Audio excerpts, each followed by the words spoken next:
Alice's Adventures in Wonderland by Lewis Carroll. Chapter 1. Down the Rabbit Hole. Alice was beginning to get very tired of sitting by her sister on the bank and of having nothing to do. Once or twice she peeped into the book her sister was reading, but it had no pictures or conversations in it. And what's the use of a book, thought Alice, without pictures or conversation? So she was considering in her own mind, as well as she could, for the hot day made her feel very sleepy and stupid, whether the pleasure of making a daisy chain would be worth the trouble of getting up and picking the daisies, when suddenly a white rabbit with pink eyes ran close by her.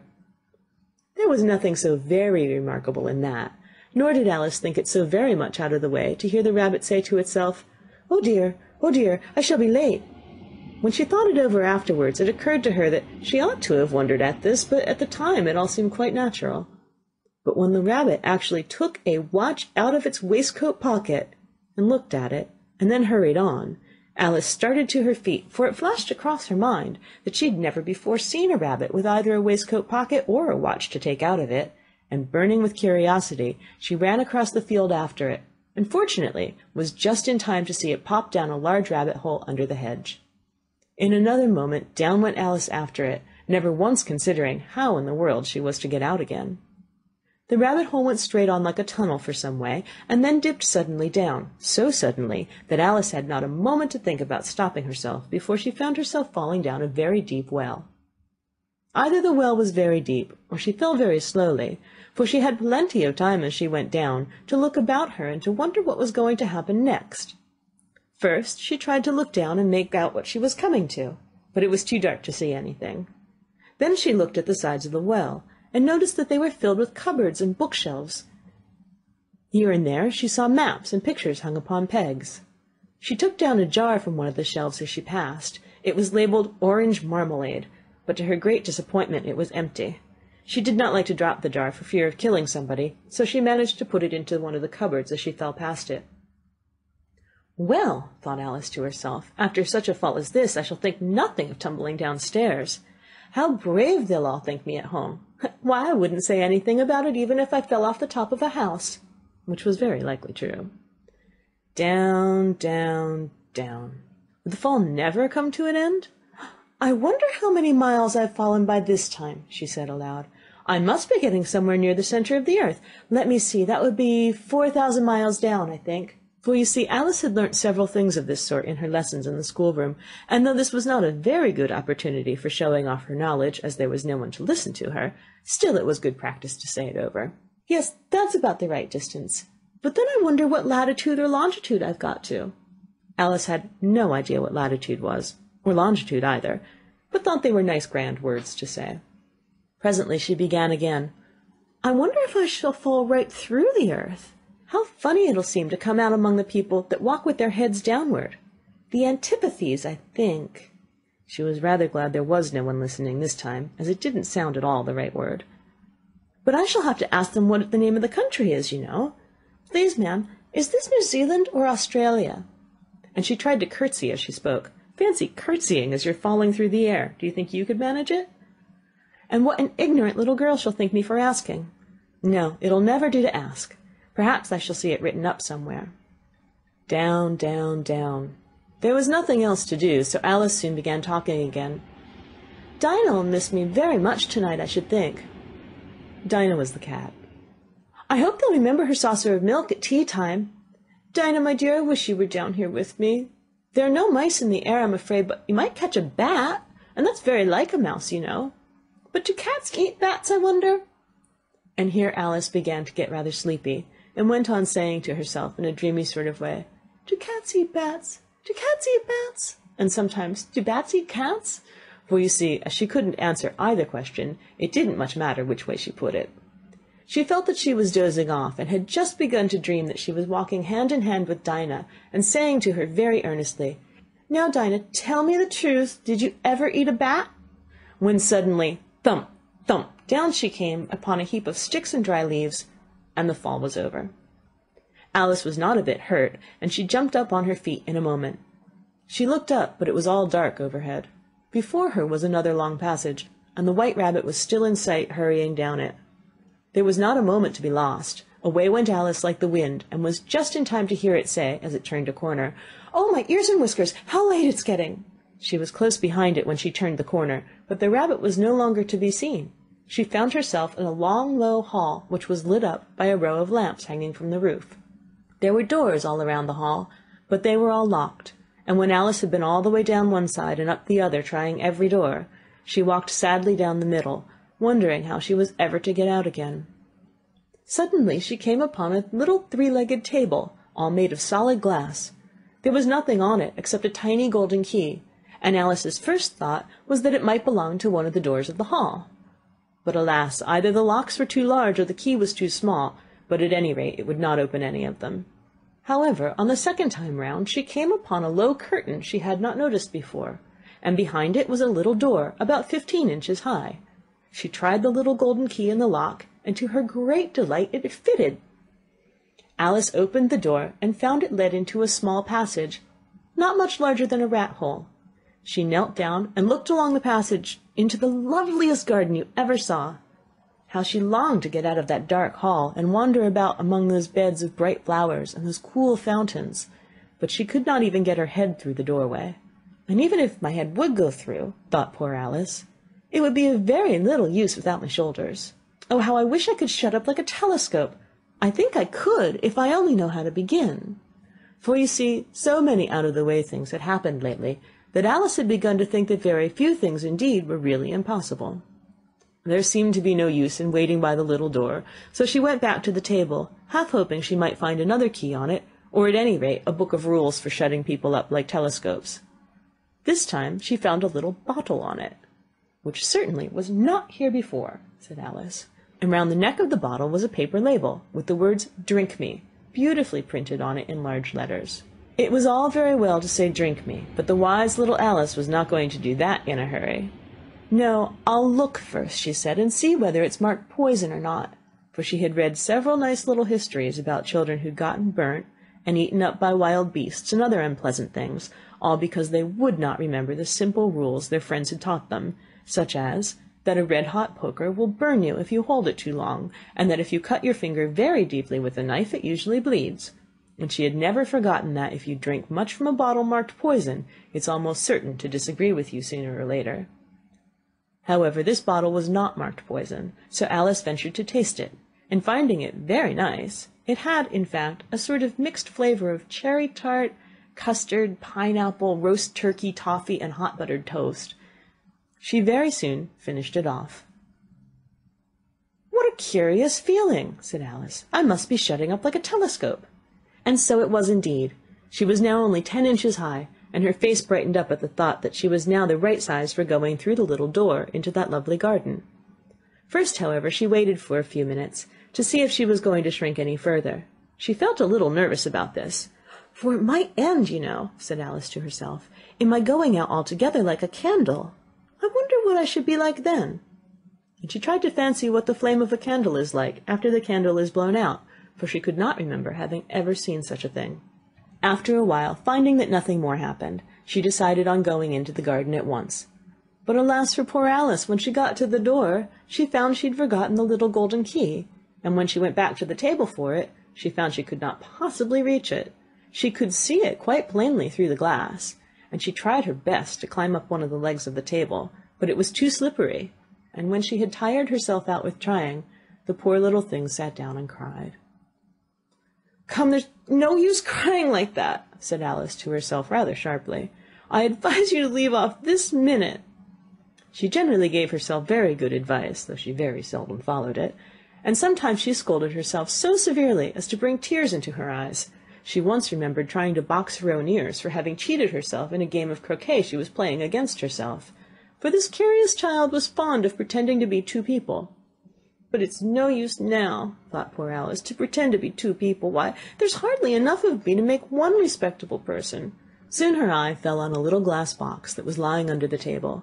She opened it, and found in it a very small cake, on which the words "Eat me" were beautifully marked in currants. "Well, I'll eat it," said Alice, "and if it makes me grow larger, I can reach the key, and if it makes me grow smaller, I can creep under the door. So either way I'll get into the garden, and I don't care which happens." She ate a little bit, and said anxiously to herself, "Which way? Which way?" holding her hand on the top of her head to feel which way it was growing, and she was quite surprised to find that she remained the same size. To be sure, this generally happens when one eats cake, but Alice had gotten so much into the way of expecting nothing but out-of-the-way things to happen, that it seemed quite dull and stupid for life to go on in the common way. So she set to work, and very soon finished off the cake. End of Chapter 1. Chapter 2. The Pool of Tears. "Curiouser and curiouser!" cried Alice. She was so much surprised that for the moment she quite forgot how to speak good English. "Now I'm opening out like the largest telescope that ever was. Goodbye, feet!" For when she looked down at her feet, they seemed to be almost out of sight, they were getting so far off. "Oh, my poor little feet! I wonder who will put on your shoes and stockings for you now, dears. I'm sure I shan't be able to. I shall be a great deal too far off to trouble myself about you. You must manage the best you can, but I must be kind to them," thought Alice, "or perhaps they won't walk the way I want to go. Let me see, I'll give them a new pair of boots every Christmas." And she went on planning to herself how she should manage it. They must go by carrier, she thought, and how funny I'll seem sending presents to one's own feet, and how odd the directions will look. Alice's right foot, Esquire. Hearthrug near the fender, with Alice's love. Oh dear, what nonsense I'm talking! Just then her head struck against the roof of the hall. In fact, she was now more than 9 feet high, and she at once took up the little golden key and hurried off to the garden door. Poor Alice! It was as much as she could do, lying down on one side, to look through into the garden with one eye, but to get through was more hopeless than ever. She sat down and began to cry again. "You ought to be ashamed of yourself," said Alice. "A great girl like you," she might well say this, "to go on crying in this way. Stop this moment, I tell you." But she went on all the same, shedding gallons of tears, until there was a large pool all around her, about 4 inches deep, and reaching half down the hall. After a time she heard a little pattering of feet in the distance, and she hastily dried her eyes to see what was coming. It was the White Rabbit returning, splendidly dressed, with a pair of white kid gloves in one hand and a large fan in the other. He came trotting along in a great hurry, muttering to himself as he came, "Oh, the Duchess, the Duchess! Oh, won't she be savage if I've kept her waiting?" Alice felt so desperate that she was ready to ask help of anyone. So when the rabbit came near her, she began in a low, timid voice, "If you please, sir." The rabbit started violently, dropped the white kid gloves and the fan, and scurried away into the darkness, as hard as he could go. Alice took up the fan and gloves, and, as the hall was very hot, she kept fanning herself all the time she went on talking. "Dear, dear, how queer everything is today, and yesterday things went on just as usual. I wonder if I've been changed in the night. Let me think, was I the same when I got up this morning? I almost think I can remember feeling a little different. But if I'm not the same, the next question is, who in the world am I? Ah, that's the great puzzle." And she began thinking over all the children that she knew that were of the same age as herself, to see if she could have been changed for any of them. "I'm sure I'm not Ada," she said, "for her hair goes in such long ringlets, and mine doesn't go in ringlets at all. And I'm sure I can't be Mabel, for I know all sorts of things. And she, oh, she knows such a very little. Besides, she, and I'm I. And oh dear, how puzzling it all is. I'll try if I know all the things I used to know. Let me see, 4 times 5 is 12, and 4 times 6 is 13, and 4 times 7 is... Oh dear! I shall never get to 20 at that rate. However, the multiplication table doesn't signify. Let's try geography. London is the capital of Paris, and Paris is the capital of Rome, and Rome... No, that's all wrong, I'm certain. I must have been changed for Mabel. I'll try and say, how doth the little... And she crossed her hands on her lap as if she were saying lessons, and began to repeat it. but her voice sounded hoarse and strange, and the words did not come the same as they used to. "How doth the little crocodile improve his shining tail, and pour the waters of the Nile on every golden scale? How cheerfully he seems to grin, how neatly spread his claws, and welcome little fishes in with gently smiling jaws." "I'm sure those are not the right words," said poor Alice, and her eyes filled with tears again as she went on. "I must be Mabel after all, and I shall have to go and live in that poky little house, and have next to no toys to play with, and oh, ever so many lessons to learn. No, I've made up my mind about it. If I'm Mabel, I'll stay down here. It'll be no use their putting their heads down and saying, 'Come up again, dear.' I shall only look up and say, 'Who am I, then? Tell me that first, and then, if I like being that person, I'll come up. If not, I'll stay down here till I'm somebody else.' But, oh dear," cried Alice, with a sudden burst of tears, "I do wish they would put their heads down. I am so very tired of being all alone here." As she said this, she looked down at her hands, and was surprised to see that she had put on one of the rabbit's little white kid gloves while she was talking. "How can I have done that?" she thought. "I must be growing small again." She got up and went to the table to measure herself by it, and found that, as nearly as she could guess, she was now about 2 feet high, and was going on shrinking rapidly. She soon found out that the cause of this was the fan that she was holding, and she dropped it hastily, just in time to avoid shrinking away altogether. "That was a narrow escape," said Alice, a good deal frightened at the sudden change, but very glad to find herself still in existence. "And now for the garden," and she ran with all speed back to the little door. But alas, the door was shut again, and the little golden key was lying on the glass table as before. "And things are worse than ever," thought the poor child, "for I never was so small as this before, never, and I declare it's too bad that it is." As she said these words, her foot slipped, and in another moment, splash, she was up to her chin in salt water. Her first idea was that she had somehow fallen into the sea. "And in that case I can go back by railway," she said to herself. Alice had been to the seaside once in her life, and had come to the general conclusion that wherever you go on the English coast, you find a number of bathing machines in the sea, some children digging in the sand with wooden spades, then a row of lodging houses, and behind them a railway station. However, she soon made out that she was in a pool of tears, which she had wept when she was 9 feet high. "I wish I hadn't cried so much," said Alice, as she swam about, trying to find her way out. "I shall be punished for it now, I suppose, by being drowned in my own tears. That will be a queer thing, to be sure. However, everything is queer today." Just then she heard something splash about in the pool a little way off, and she swam nearer to make out what it was. At first she thought it must be a walrus or hippopotamus, but then she remembered how small she was now, and she soon made out that it was only a mouse that had slipped in like herself. "Would it be of any use now," thought Alice, "to speak to this mouse? Everything is so out of the way down here that I should think very likely it can talk. At any rate, there's no harm in trying." So she began, "Oh, Mouse, do you know the way out of this pool? I am very tired of swimming about here. Oh, Mouse!" Alice thought this must be the right way of speaking to a mouse. She had never done such a thing before, but she remembered having seen her brother's Latin grammar, a mouse of a mouse, to a mouse, oh mouse. The mouse looked at her rather inquisitively, and seemed to her to wink with one of its little eyes, but it said nothing. "Perhaps it doesn't understand English," thought Alice. "I dare say it's a French mouse, come over with William the Conqueror." With all her knowledge of history, Alice had no clear notion how long ago anything had happened.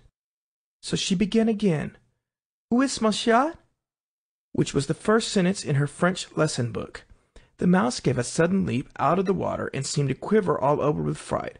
"Oh, I beg your pardon," cried Alice hastily, afraid that she had hurt the poor animal's feelings. "I quite forgot you don't like cats." "Not like cats!" cried the mouse in a shrill, passionate voice. "Would you like cats if you were me?" "Well, perhaps not," said Alice in a soothing tone. "Don't be angry about it. And yet I wish I could show you our cat, Dinah. I think you'd take a fancy to cats if you could only see her. She's such a dear, quiet thing," Alice went on half to herself, as she swam lazily about in the pool. "And she sits purring so nicely by the fire, licking her paws and washing her face, and she is such a nice, soft thing to nurse, and she's such a capital one for catching mice. Oh, I beg your pardon," cried Alice again, for this time the mouse was bristling all over, and she felt certain it must be really offended. "We won't talk about her any more, if you'd rather not." "We, indeed!" cried the mouse, who was trembling down to the end of his tail. "As if I would talk on such a subject! Our family always hated cats. Nasty, low, vulgar things. Don't let me hear the name again." "I won't indeed," said Alice, in a great hurry to change the subject of conversation. "And you, are you fond of dogs?" The mouse did not answer, so Alice went on eagerly. "There is such a nice little dog near our house I should like to show you. A little bright-eyed terrier, you know, with, such long curly brown hair, and it'll fetch things when you throw them, and it'll sit up and beg for its dinner, and all sorts of things. I can't remember half of them, and it belongs to a farmer, you know, and he says it's so useful, it's worth £100. He says it kills all the rats and—" "Oh, dear!" cried Alice in a sorrowful tone. "I'm afraid I've offended again." For the mouse was swimming away from her as hard as it could go, and making quite a commotion in the pool as it went. So she called softly after it, "Mouse dear, do come back again, and I won't talk about cats, or dogs either, if you don't like them." When the mouse heard this, it turned round and swam slowly back to her. Its face was quite pale, with passion, Alice thought, and it said in a low, trembling voice, "Let us get to the shore, and then I'll tell you my history, and you'll understand why it is that I hate cats and dogs." It was high time to go, for the pool was getting quite crowded with birds and animals that had fallen into it. There was a duck and a dodo, a lory and an eaglet, and several other curious creatures. Alice led the way, and the whole party swam to the shore. End of Chapter 2. Chapter 3. A Caucus Race and a Long Tale. They were indeed a queer-looking party that assembled on the bank. The birds with draggled feathers, the animals with their fur clinging close to them, and all dripping wet, cross, and uncomfortable. The first question, of course, was how to get dry again. They had a consultation about this, and after a few minutes it seemed quite natural to Alice to find herself talking familiarly with them as if she had known them all her life. Indeed, she had quite a long argument with the lory, who at last turned sulky and would only say, "I am older than you and must know better." And this Alice would not allow without knowing how old it was, and as the lory positively refused to tell its age, there was no more to be said. At last the mouse, who seemed to be a person of authority among them, called out, "Sit down, all of you, and listen to me. I'll soon make you dry enough." They all sat down at once, in a large ring, with the mouse in the middle. Alice kept her eyes anxiously fixed on it, for she felt sure she would catch a bad cold if she did not get dry very soon. "Ahem!" said the mouse, with an important air. "Are you all ready? This is the driest thing I know. Silence all around, if you please." William the Conqueror, whose cause was favored by the Pope, was soon submitted to by the English, who wanted leaders, and had been of late much accustomed to usurpation and conquest. Edwin and Morcar, the Earls of Mercia and Northumbria— "Ugh!" said the Lory with a shiver. "I beg your pardon," said the Mouse, frowning, but very politely. "Did you speak?" "Not I," said the Lory hastily. "I thought you did," said the Mouse. I proceed. Edwin and Morcar, the Earls of Mercia and Northumbria, declared for him, and even Stigand, the patriotic Archbishop of Canterbury, found it advisable— "Found what?" said the Duck. "Found it," the Mouse replied rather crossly. "Of course you know what it means." "I know what it means well enough when I find a thing," said the Duck. "It's generally a frog or a worm. The question is, what did the Archbishop find?" The Mouse did not notice this question, but hurriedly went on. "Found it advisable to go with Edgar Atheling to meet William and offer him the crown. William's conduct was at first moderate, but the insolence of his Normans— How are you getting on now, my dear?" it continued, turning to Alice as it spoke. "As wet as ever," said Alice in a melancholy tone. "It doesn't seem to dry me at all."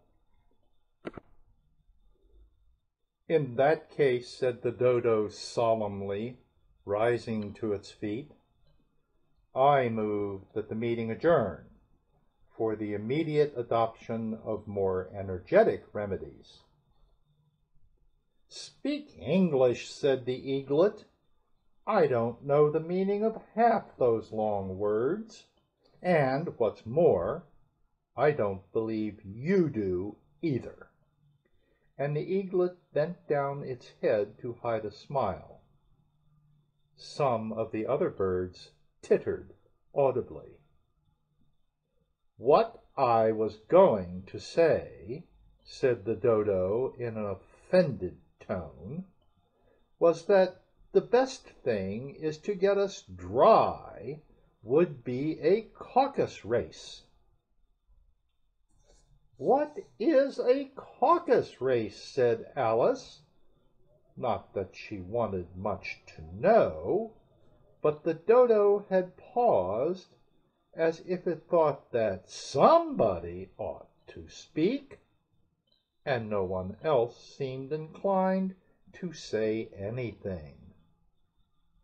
"Why," said the Dodo, "the best way to explain it is to do it. And you might like to try the thing yourself some winter day. I will tell you how the Dodo managed it. First, it marked out a race course in a sort of circle. The exact shape doesn't matter, it said. And then all the party were placed along the course, here and there.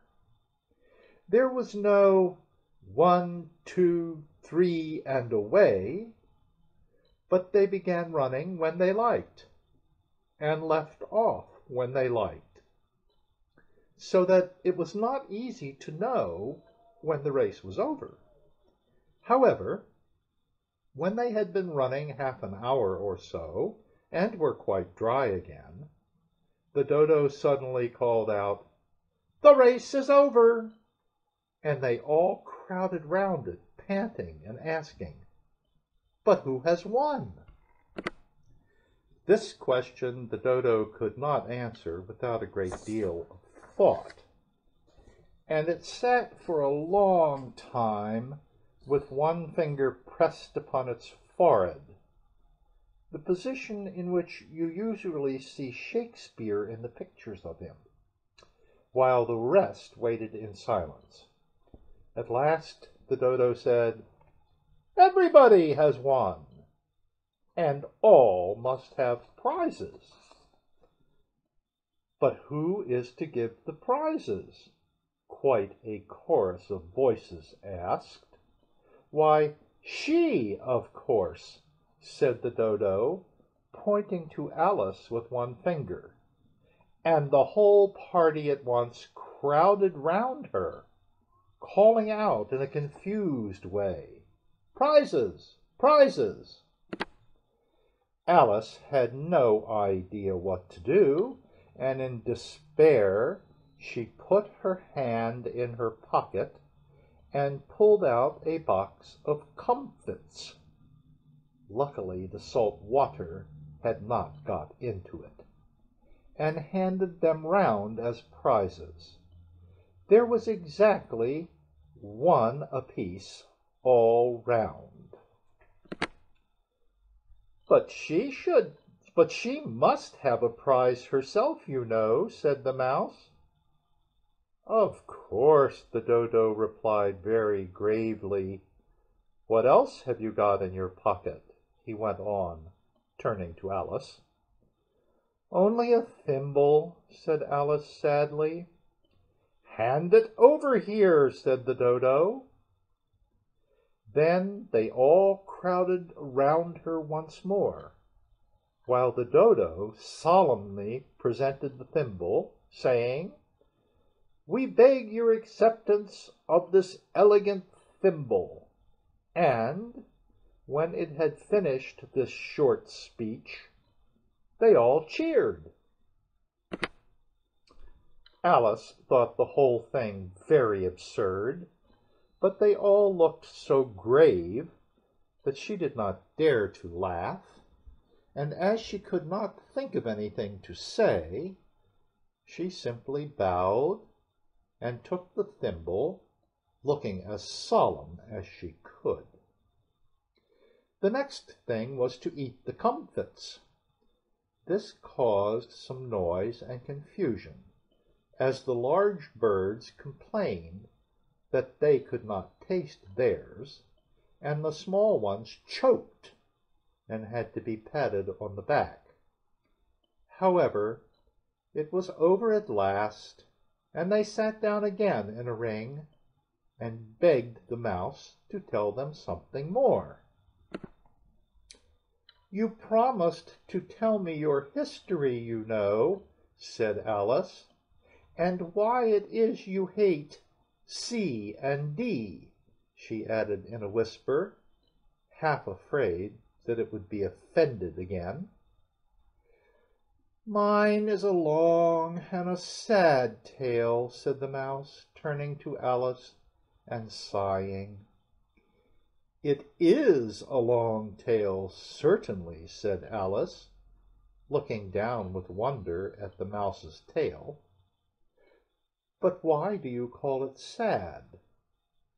And she kept on puzzling about it while the mouse was speaking, so that her idea of the tale was something like this. Here the words are written on the page 1 to 4 on a line, and the lines are offset so they snake down the page in a wavy fashion. And here's what they say.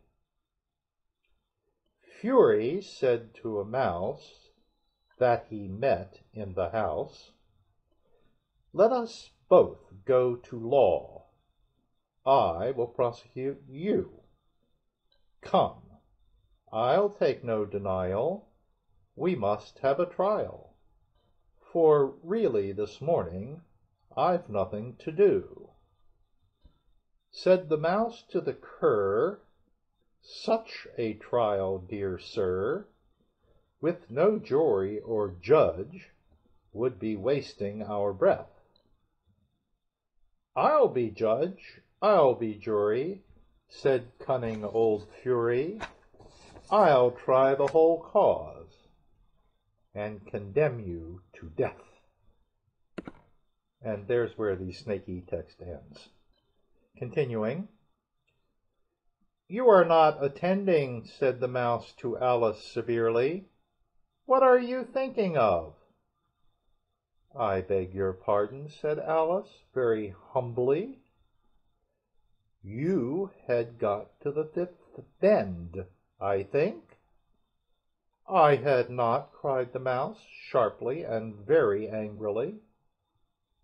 A knot, said Alice, always ready to make herself useful, and looking anxiously about her. Oh, do let me help to undo it. I shall do nothing of the sort, said the mouse, getting up and walking away. You insult me by talking such nonsense. I didn't mean it, pleaded poor Alice, but you're so easily offended, you know. The mouse only growled in reply. Please come back and finish your story, Alice called after it, and the others all joined in chorus. Yes, please do. But the mouse only shook its head impatiently and walked a little quicker. What a pity it wouldn't stay, sighed the Lory, as soon as it was quite out of sight, and an old crab took the opportunity of saying to her daughter, Ah, my dear, let this be a lesson to you, never to lose your temper. Hold your tongue, Ma, said the young crab a little snappishly. You're enough to try the patience of an oyster. Oh, I wish I had our Dinah here, I know I do, said Alice aloud, addressing nobody in particular. She'd soon fetch it back. And who is Dinah, if I might venture to ask the question, said the Lory. Alice replied eagerly, for she was always ready to talk about her pet. Dinah's our cat, and she's such a capital one for catching mice you can't think. And oh, I wish you could see her after the birds. Why, she'll eat a little bird as soon as look at it. This speech caused a remarkable sensation among the party. Some of the birds hurried off at once. One old magpie began wrapping itself up very carefully, remarking, I really must be getting home. The night air doesn't suit my throat. And the canary called out in a trembling voice to its children, Come away, my dears. It's high time you were all in bed. On various pretexts, they all moved off, and Alice was soon left alone. Oh, I wish I hadn't mentioned Dinah, she said to herself in a melancholy tone. Nobody seems to like her down here, and I'm sure she's the best cat in the world. Oh, my dear Dinah, I wonder if I shall ever see you any more. And here poor Alice began to cry again, for she felt very lonely and low-spirited. In a little while, however, she again heard a little pattering of footsteps in the distance, and she looked up eagerly, half hoping that the mouse had changed his mind and was coming back to finish his story. This is the end of Chapter 3. Chapter 4. The Rabbit Sends in a Little Bill. It was the White Rabbit, trotting slowly back again and looking anxiously about as it went. as if it had lost something, and she heard it muttering to itself, "The Duchess! The Duchess! Oh, my dear paws! Oh, my fur and whiskers! She'll get me executed as sure as ferrets are ferrets. Where can I have dropped them, I wonder?"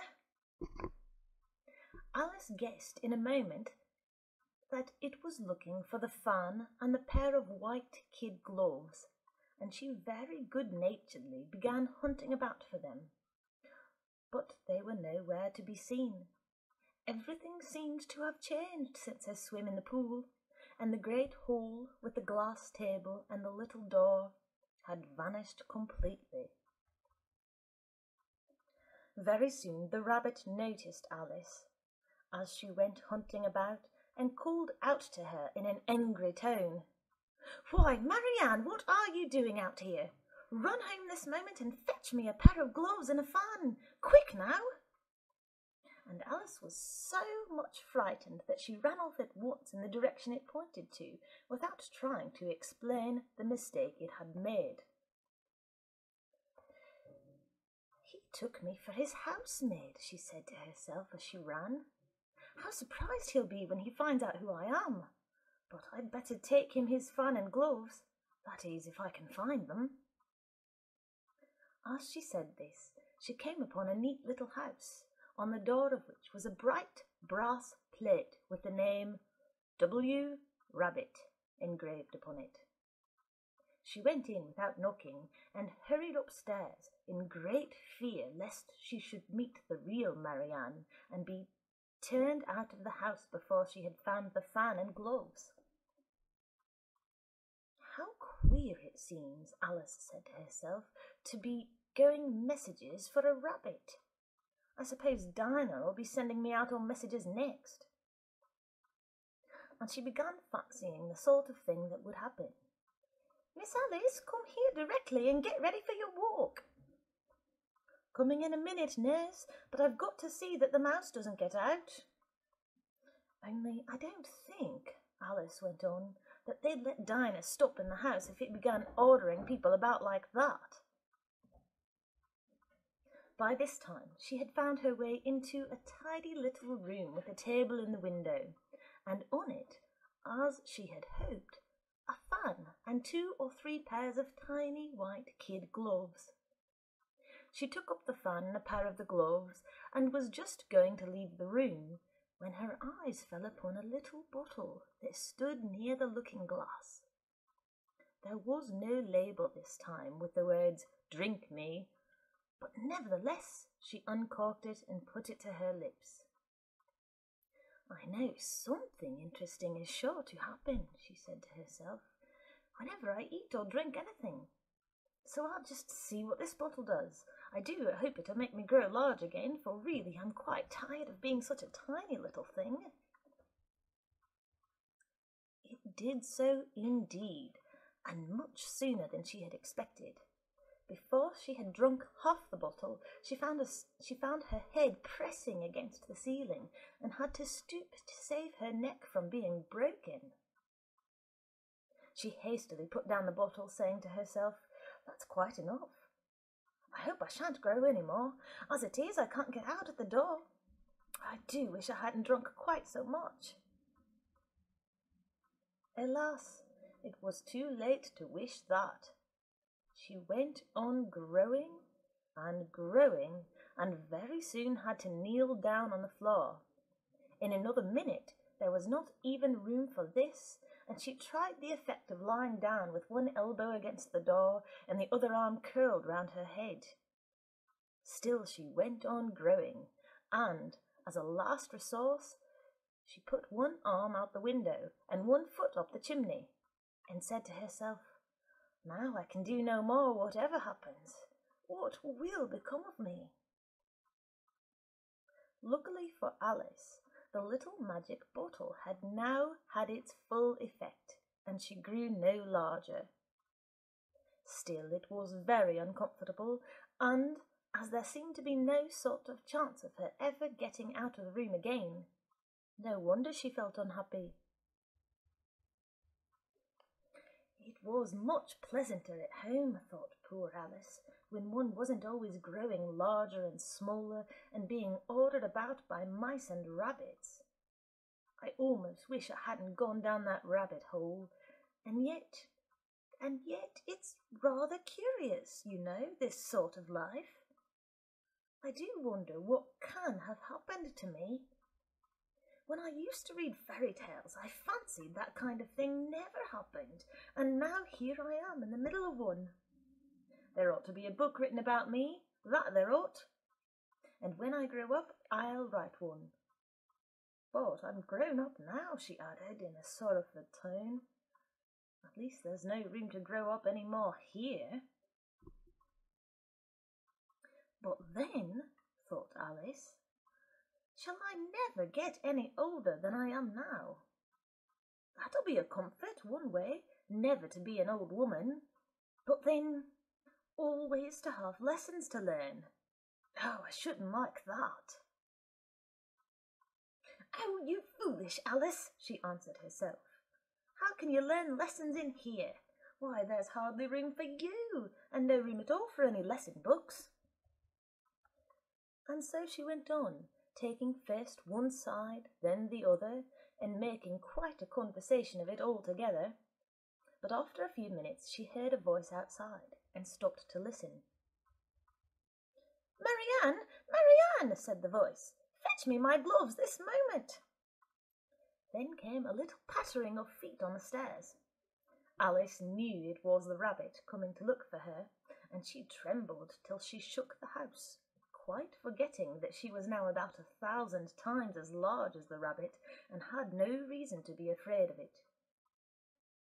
Presently the rabbit came up to the door and tried to open it, but as the door opened inwards and Alice's elbow was pressed hard against it, that attempt proved a failure.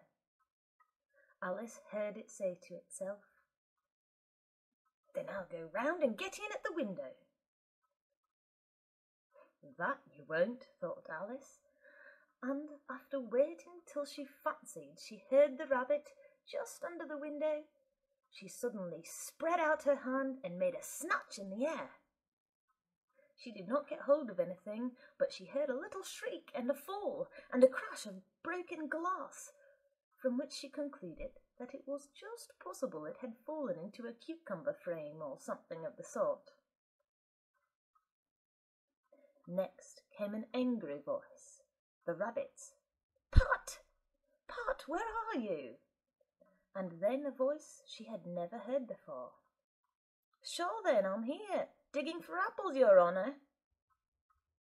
"Digging for apples, indeed," said the rabbit angrily. "Here, come and help me out of this." Sounds of more broken glass. "Now tell me, Pat, what's that in the window?" "Sure, it's an arm, your honour." He pronounced it arm. "An arm, you goose! Who ever saw one that size? Why, it fills the whole window." "Sure it does, your honour, but it's an arm for all that." "Well, it's got no business there at any rate. Go and take it away." There was a long silence after this, and Alice could only hear whispers now and then, such as, "Sure, I don't like it, your honour, at all, at all." "Do as I tell you, you coward." And at last she spread out her hand again and made another snatch in the air. This time there were 2 little shrieks and more sounds of broken glass. What a number of cucumber frames there must be, thought Alice. I wonder what they'll do next. As for pulling me out of the window, I only wish they could. I'm sure I don't want to stay in here any longer.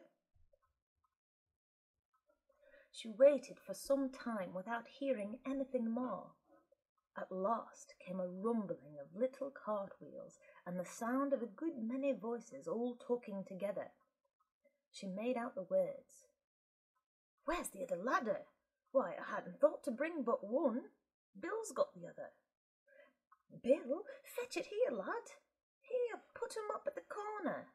"No, tie 'em together first. They don't reach half high enough yet." Oh, they'll do well enough. Don't be particular. Here, Bill, catch hold of this rope. Will the roof break? Mind that loose slat. Oh, it's coming down. Heads below. A loud crash. Now, who did that? It was Bill, I fancy. Who's to go down the chimney? Nay, I shan't. You do it. That I won't, then. Bill's to go down. Here, Bill. The master says you're to go down the chimney. Oh, so Bill's got to come down the chimney, has he? Said Alice to herself. Shy, they seem to put everything upon Bill. I wouldn't be in Bill's place for a good deal. This fireplace is narrow, to be sure, but I think I can kick a little. She drew her foot as far down the chimney as she could and waited till she heard a little animal. She couldn't guess of what sort it was, scratching and scrambling about in the chimney close above her. Then, saying to herself, "This is Bill," she gave one sharp kick and waited to see what would happen next. The first thing she heard was a general chorus of, "There goes Bill!" Then the rabbit's voice along, "Catch him, you by the hedge!" Then silence, and then another confusion of voices. "Hold up his head! Brandy now, don't choke him! How was it, old fella? What happened to you? Tell us all about it!" Last came a little, feeble, squeaking voice. "That's Bill," thought Alice. "Well, I hardly know no more, thank you. I'm better now, but I'm a deal too flustered to tell you. All I know is something comes at me like a jack-in-the-box, and up I goes like a skyrocket." "So you did, old fella," said the others. "We must burn the house down," said the rabbit's voice, and Alice called out as loud as she could, "If you do, I'll set Dinah at you." There was a deadly silence instantly, and Alice thought to herself, "I wonder what they will do next. If they had any sense, they'd take the roof off." After a minute or two, they began moving about again, and Alice heard the rabbit say, "A barrowful will do, to begin with." A barrowful of what?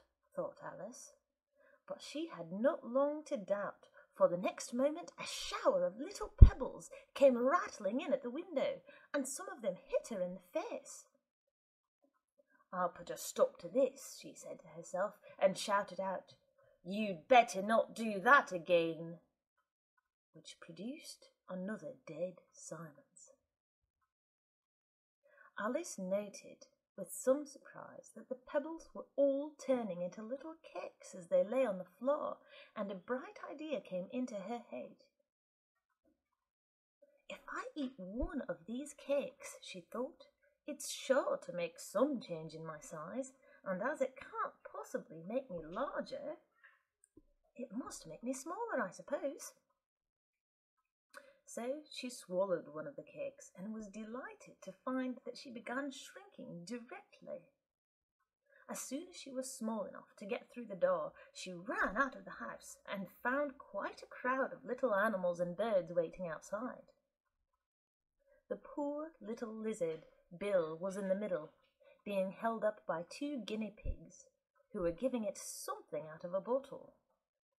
They all made a rush at Alice the moment she appeared, but she ran off as hard as she could and soon found herself safe in a thick wood. "The first thing I've got to do," said Alice to herself as she wandered about in the wood, "is to grow to my right size again. And the second thing is to find my way into that lovely garden. I think that would be the best plan." It sounded an excellent plan, no doubt, and very neatly and simply arranged. The only difficulty was that she had not got the smallest idea how to set about it. And while she was peering about anxiously among the trees, a little sharp bark just over her head made her look up in a great hurry.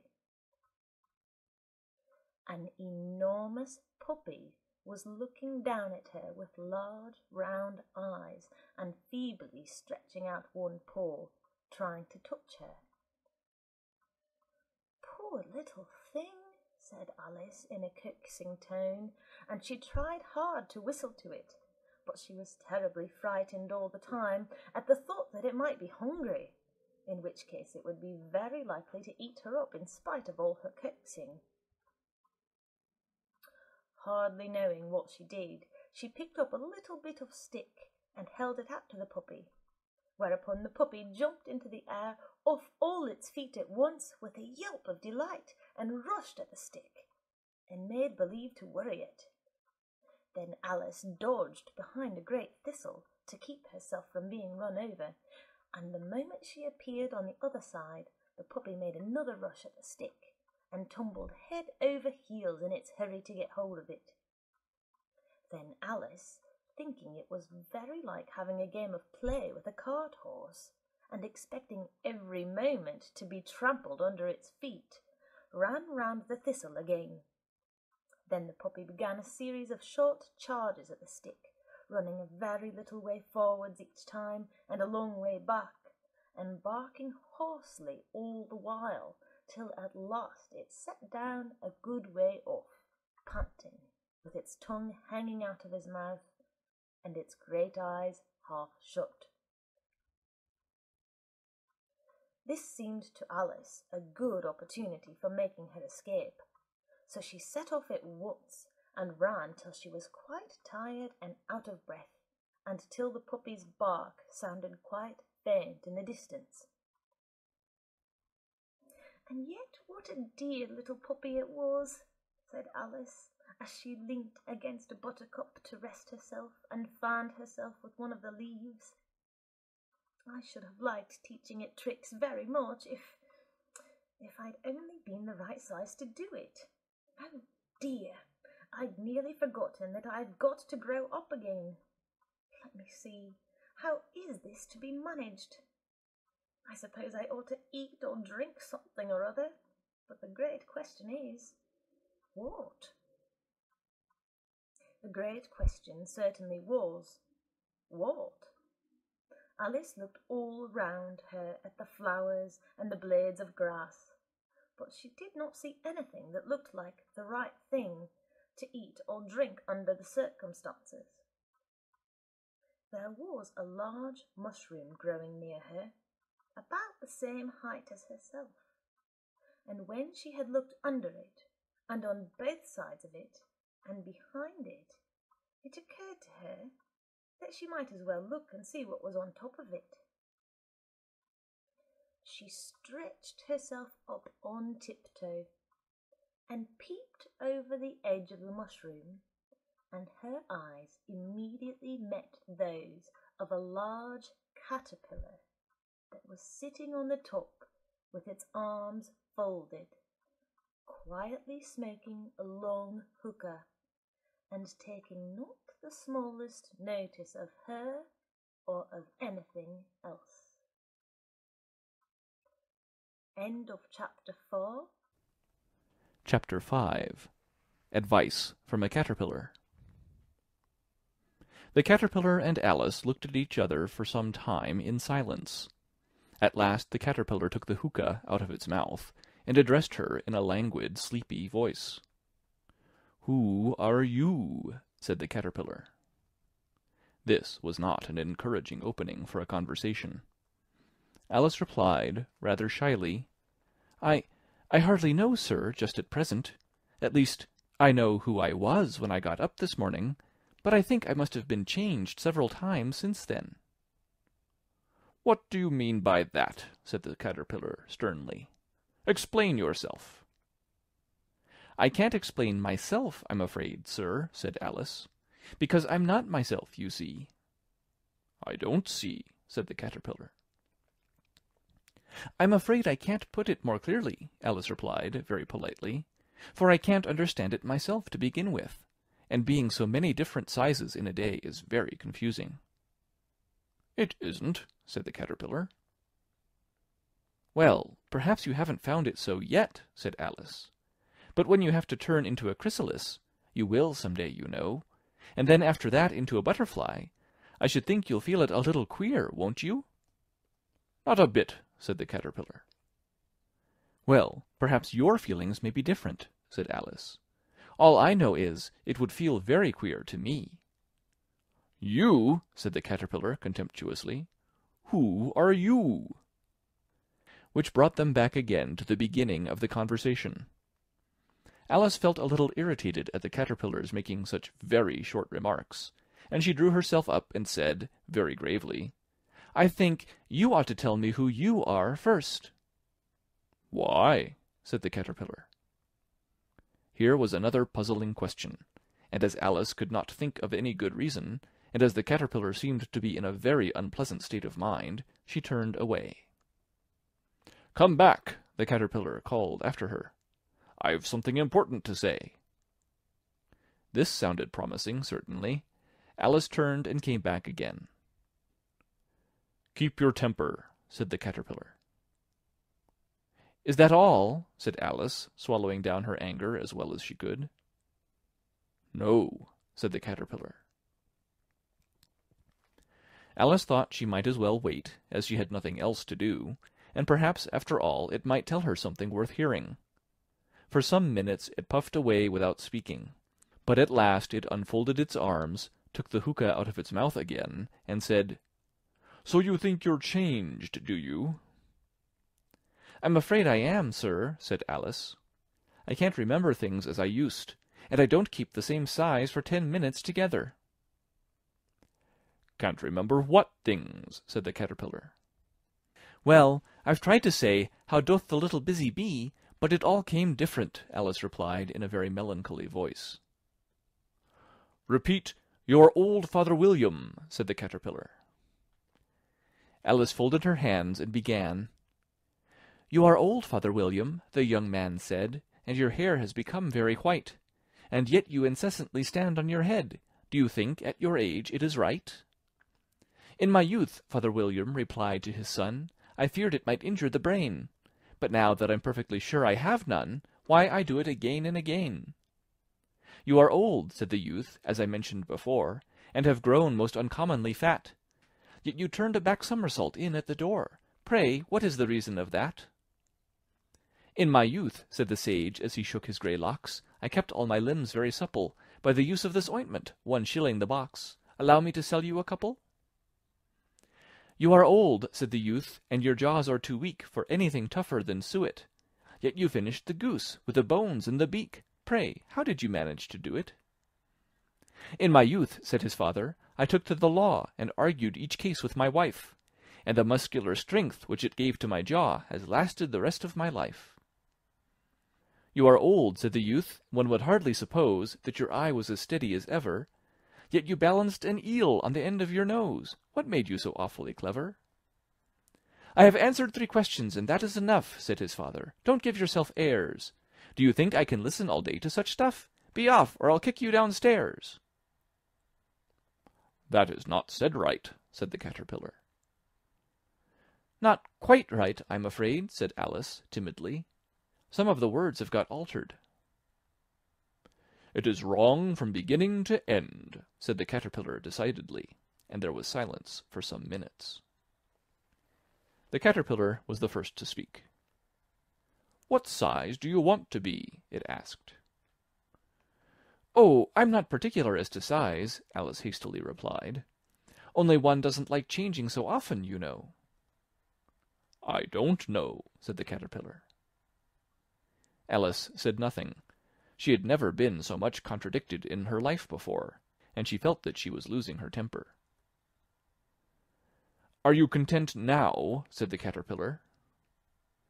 "Well, I should like to be a little larger, sir, if you wouldn't mind," said Alice. 3 inches is such a wretched height to be." "It is a very good height indeed," said the caterpillar angrily, rearing itself upright as it spoke. It was exactly 3 inches high. "But I'm not used to it," pleaded poor Alice in a piteous tone. And she thought to herself, "I wish the creatures wouldn't be so easily offended." "You'll get used to it in time," said the caterpillar, and it put the hookah into its mouth and began smoking again. This time Alice waited patiently until it chose to speak again. In a minute or two the caterpillar took the hookah out of its mouth, and yawned once or twice, and shook itself. Then it got down off the mushroom, and crawled away in the grass, merely remarking as it went, "One side will make you grow taller, and the other side will make you grow shorter." "One side of what? The other side of what?" thought Alice to herself. "Of the mushroom," said the caterpillar, just as if she had asked it aloud, and in another moment it was out of sight. Alice remained looking thoughtfully at the mushroom for a minute, trying to make out which were the 2 sides of it, and as it was perfectly round, she found this a very difficult question. However, at last she stretched her arms round it as far as they would go, and broke off a bit of the edge with each hand. "And now, which is which?" she said to herself, and nibbled a little of the right-hand bit to try the effect. The next moment she felt a violent blow underneath her chin. It had struck her foot. She was a good deal frightened by this very sudden change, but she felt that there was no time to be lost, as she was shrinking rapidly, so she set to work at once to eat some of the other bit. Her chin was pressed so closely against her foot that there was hardly room to open her mouth, but she did it at last, and managed to swallow a morsel of the left-hand bit. "Come, my head's free at last," said Alice in a tone of delight, which changed into alarm in another moment, when she found that her shoulders were nowhere to be found. All she could see, when she looked down, was an immense length of neck, which seemed to rise like a stalk out of a sea of green leaves that lay far below her. "What can all that green stuff be?" said Alice. "And where have my shoulders got to? And oh, my poor hands, how is it I can't see you?" She was moving them about as she spoke, but no result seemed to follow, except a little shaking among the distant green leaves. As there seemed to be no chance of getting her hands up to her head, she tried to get her head down to them, and was delighted to find that her neck would bend about easily in any direction, like a serpent.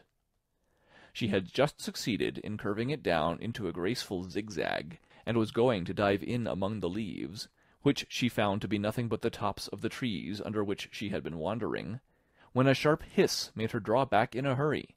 A large pigeon had flown into her face and was beating her violently with its wings. "Serpent!" screamed the pigeon. "I'm not a serpent," said Alice indignantly. "Let me alone." "Serpent, I say again!" repeated the pigeon, but in a more subdued tone, and added with a kind of sob, "I've tried every way, and nothing seems to suit them." "I haven't the least idea what you're talking about," said Alice.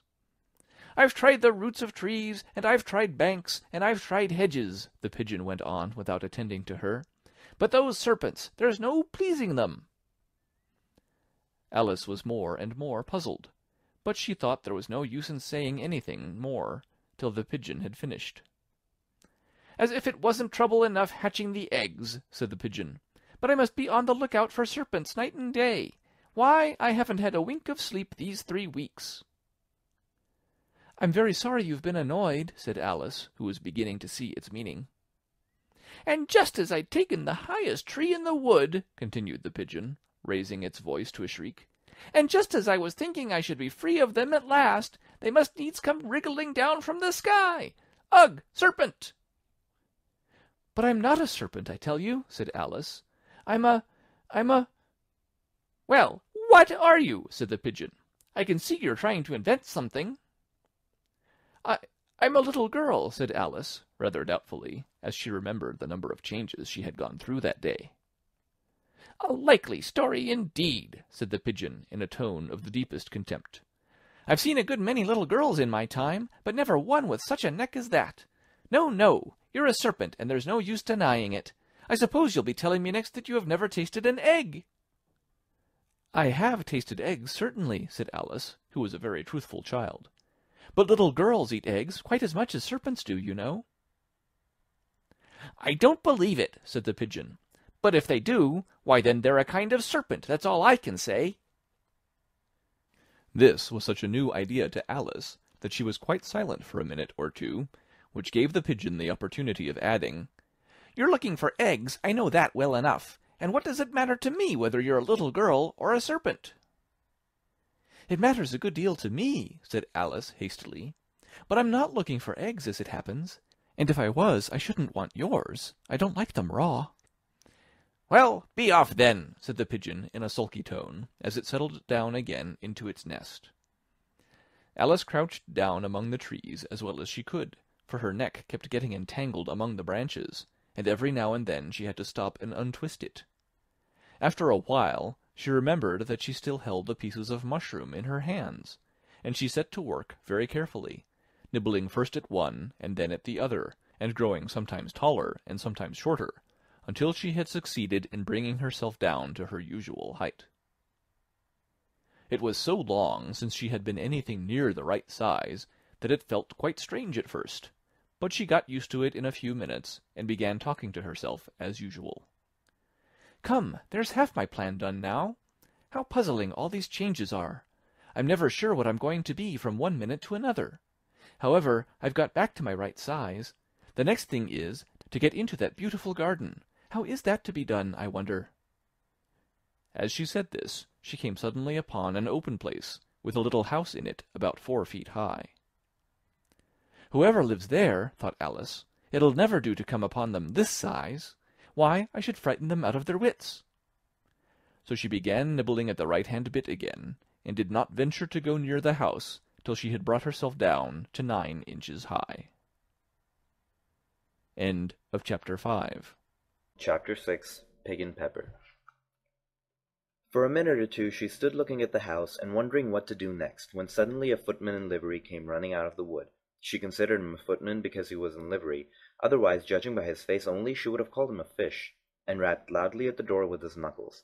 It was opened by another footman in livery with a round face and large eyes like a frog, and both footmen, Alice noticed, had powdered hair and curls all over their head. She felt very curious to know what it was all about, and crept a little way out of the wood to listen. The fish footman began by producing from under his arm a great letter, nearly as large as himself, and this he handed over to the other, saying in a solemn tone, for the Duchess, an invitation from the Queen to play croquet. The frog footman repeated in the same solemn tone, only changing the order of the words a little, from the Queen an invitation for the Duchess to play croquet. Then they both bowed, and their curls got entangled together. Alice laughed so much at this that she had to run back into the wood for fear of their hearing her, and when she next peeped out, the fish footman was gone, and the other was sitting on the ground near the door, staring stupidly up into the sky. Alice went timidly up to the door and knocked. "There's no sort of use in knocking," said the footman, "and that for 2 reasons. First, because I am on the same side of the door as you. Secondly, because they're making such a noise inside that no one could possibly hear you." And certainly there was a most extraordinary noise going on within, a constant howling and sneezing, and every now and then a great crash as if a dish or a kettle had been broken to pieces. "Please then," said Alice, "how am I to get in?" "There might be some sense in your knocking," the footman went on without attending to her. "If we had a door between us, for instance, if you were inside you might knock, and I could let you out, you know." He was looking up into the sky all the time he was speaking, and this Alice thought decidedly uncivil. But perhaps he can't help it, she said to herself. His eyes are so very nearly at the top of his head. But at any rate, he might answer questions. "How am I to get in?" she repeated aloud. "I shall sit here," the footman remarked, "till tomorrow." At this moment the door of the house opened, and a large plate came skimming out straight for the footman's head. It just grazed his nose and broke to pieces against one of the trees behind him. "Or next day, maybe," the footman continued in the same tone, exactly as if nothing had happened. "How am I to get in?" asked Alice, in a louder tone. "Are you to get in at all?" said the footman. "That's the first question, you know." It was, no doubt, only Alice did not like to be told so. "It's really dreadful," she muttered to herself, "the way all these creatures argue. It's enough to drive one crazy." The footman seemed to think this a good opportunity for repeating his remark, with variations. "I shall sit here," he said, "on and off for days and days." "But what am I to do?" said Alice. "Anything you like," said the footman, and began whistling. "Oh, there's no use in talking to him," said Alice desperately. "He's perfectly idiotic." and then opened the door and went in. The door led right into a large kitchen, which was full of smoke from one end to the other. The Duchess was sitting on a three-legged stool in the middle, nursing a baby. The cook was leaning over the fire, stirring a large cauldron which seemed to be full of soup. "There's certainly too much pepper in that soup," Alice said to herself, as well as she could for sneezing. There certainly was too much of it in the air. Even the Duchess sneezed occasionally, and as for the baby, it was sneezing and howling alternately without a moment's pause. The only two creatures in the kitchen that did not sneeze were the cook and the large cat, which was laying on the hearth and grinning from ear to ear. "Please, would you tell me," said Alice a little timidly, for she was not quite sure whether it was good manners for her to speak first, "why your cat grins like that?" "It's a Cheshire cat," said the Duchess, "and that's why, pig!" She said the last word with such sudden violence that Alice quite jumped, but she saw in another moment that it was addressed to the baby, and not to her. So she took courage and went on again.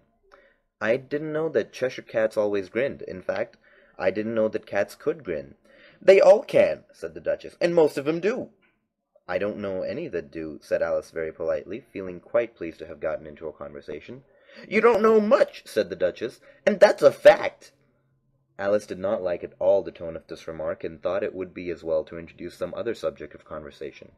While she was trying to fix on one, the cook took the cauldron of soup off the fire and at once set to work throwing everything within her reach at the Duchess and the baby. The fire irons came first, then followed a shower of saucepans, plates, and dishes. The Duchess took no notice of them even when they hit her, and the baby was howling so much already that it was quite impossible to say whether the blows hurt it or not. "Oh, please mind what you're doing," cried Alex, jumping up and down in agony of terror.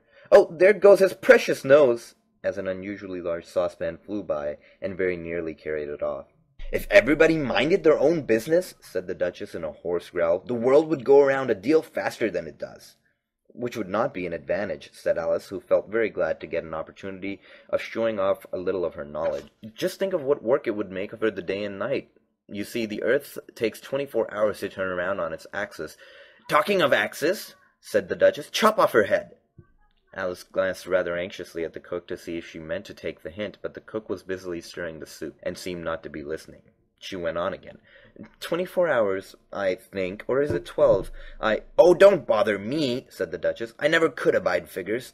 And with this she began nursing the child again, singing a sort of lullaby to it as she did so, and giving a violent shake at the end of every line. "Speak roughly to your little boy, and beat him when he sneezes. He only does it to annoy, because he knows it teases." And then the chorus, in which the cook and the baby joined. "Wow, wow, wow." While the Duchess sang the second verse of the song, she kept tossing the baby violently up and down, and the poor little thing howled so that Alice could hardly hear the words.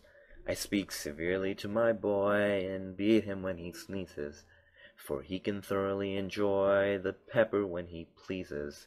Wow, wow, wow. "Here, you might nurse it a bit if you like," the Duchess said to Alice, flinging the baby at her as she spoke. "I must go and get ready to play croquet with the Queen." And she hurried out of the room, and the cook threw a frying pan after her as she went, but just missed her. Alice caught the baby with some difficulty, as it was a queer-shaped little creature, and held out its arms and legs in all directions. Just like a starfish, thought Alice. The poor little thing was snorting like a steam engine when she caught it, and kept doubling itself up and straightening itself out again, so that altogether for the first minute or two it was as much as she could do to hold it. As soon as she had made out the proper way of nursing it, which was to twist it up in a sort of knot, and then keep tight hold of its rear end and left foot, so as to prevent its undoing itself, she carried it into the open air. "If I don't take this child away from me," thought Alice, "they're sure to kill it in a day or two. Wouldn't it be murder to leave it behind?" She said the last words out loud, and the little thing grunted in reply. It had left off sneezing by this time. "Don't grunt," said Alice. "That's not at all a proper way of expressing yourself." The baby grunted again, and Alice looked very anxiously into its face to see what was the matter with it. There could be no doubt that it had a very turn-up nose, which was more like a snout than a real nose. Also, its eyes were getting extremely small for a baby. Altogether, Alice did not like the look of the thing at all.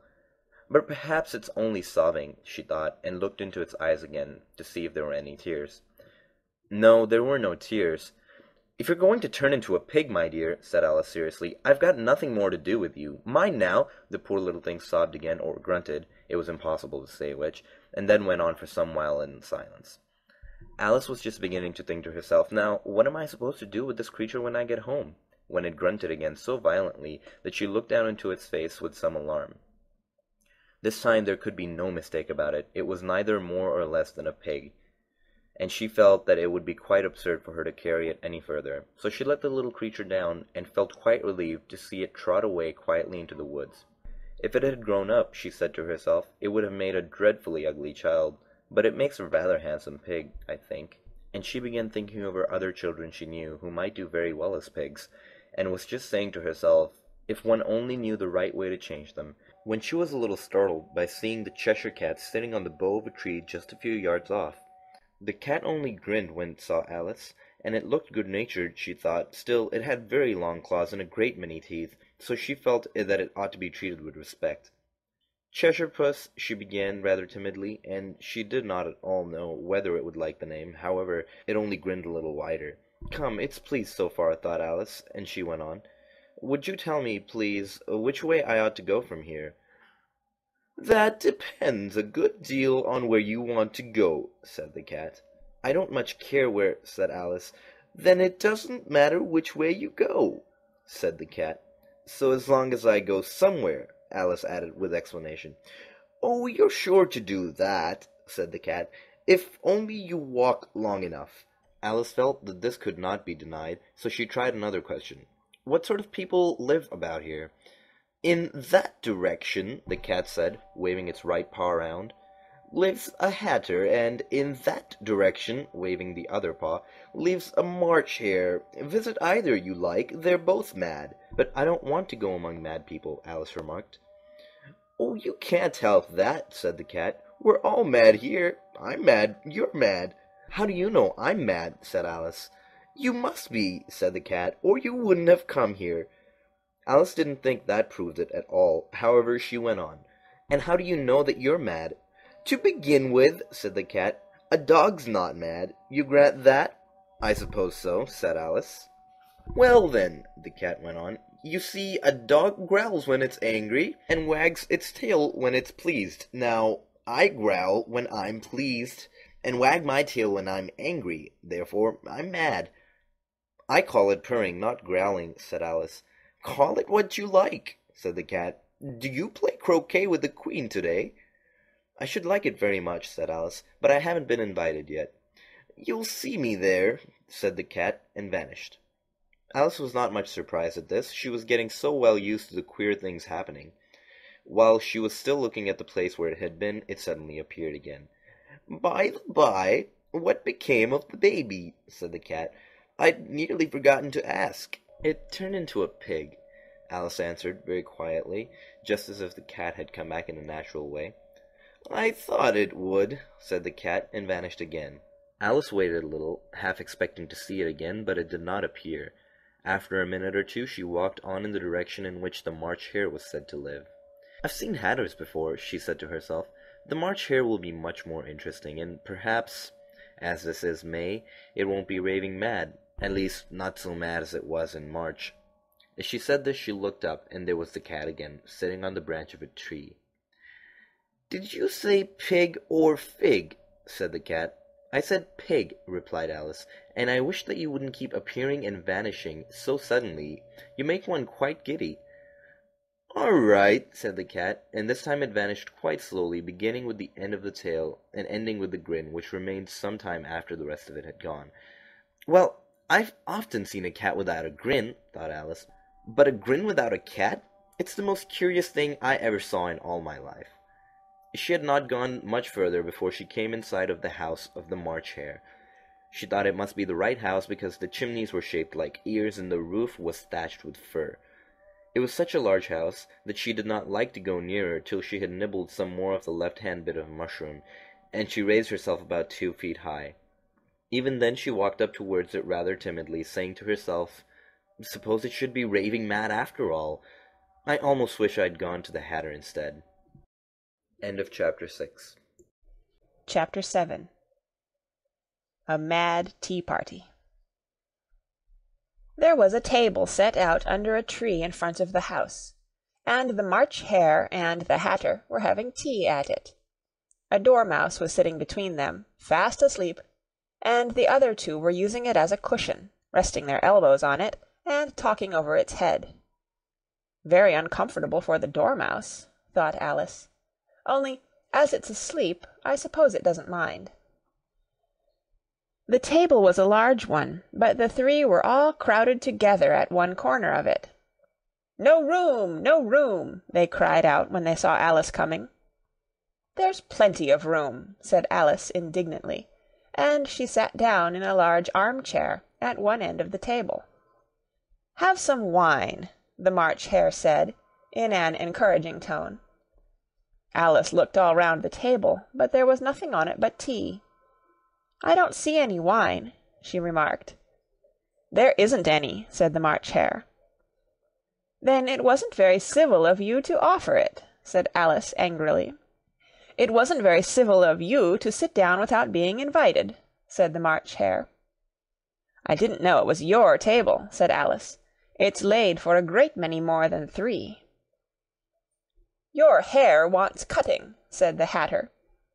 He had been looking at Alice for some time with great curiosity, and this was his first speech. "You should learn not to make personal remarks," Alice said with some severity. "It's very rude." The Hatter opened his eyes very wide on hearing this, but all he said was, "Why is a raven like a writing-desk?" "Come, we shall have some fun now," thought Alice. "I'm glad they've begun asking riddles. I believe I can guess that," she added aloud. "Do you mean that you think you can find out the answer to it?" said the March Hare. "Exactly so," said Alice. "Then you should say what you mean," the March Hare went on. "I do," Alice hastily replied. At least, I mean what I say. That's the same thing, you know." "Not the same thing a bit," said the Hatter. "You might just as well say that I see what I eat is the same thing as I eat what I see." "You might just as well say," added the March Hare, "that I like what I get is the same thing as I get what I like." "You might just as well say," added the Dormouse, who seemed to be talking in his sleep, "that I breathe when I sleep is the same thing as I sleep when I breathe."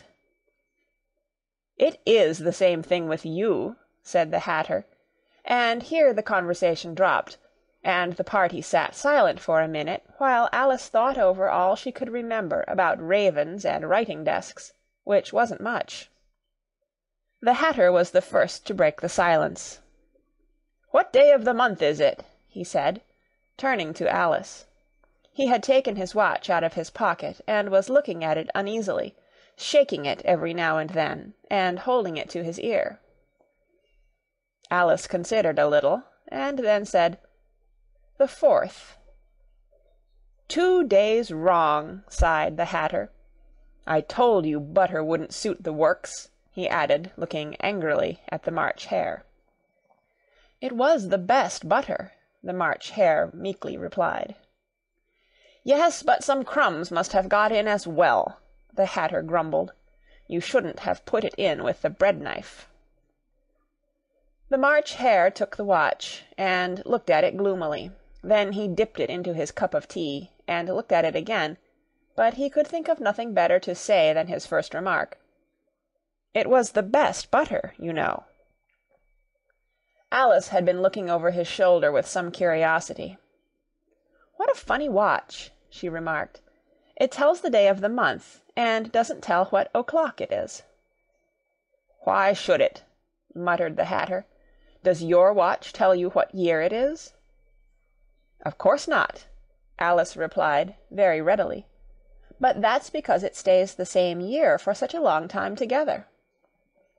"Which is just the case with mine," said the Hatter. Alice felt dreadfully puzzled. The Hatter's remark seemed to have no sort of meaning in it, and yet it was certainly English. "I don't quite understand you," she said, as politely as she could.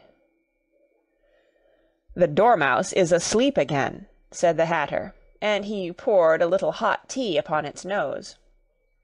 The Dormouse shook its head impatiently, and said, without opening its eyes, Of course, just what I was going to remark myself."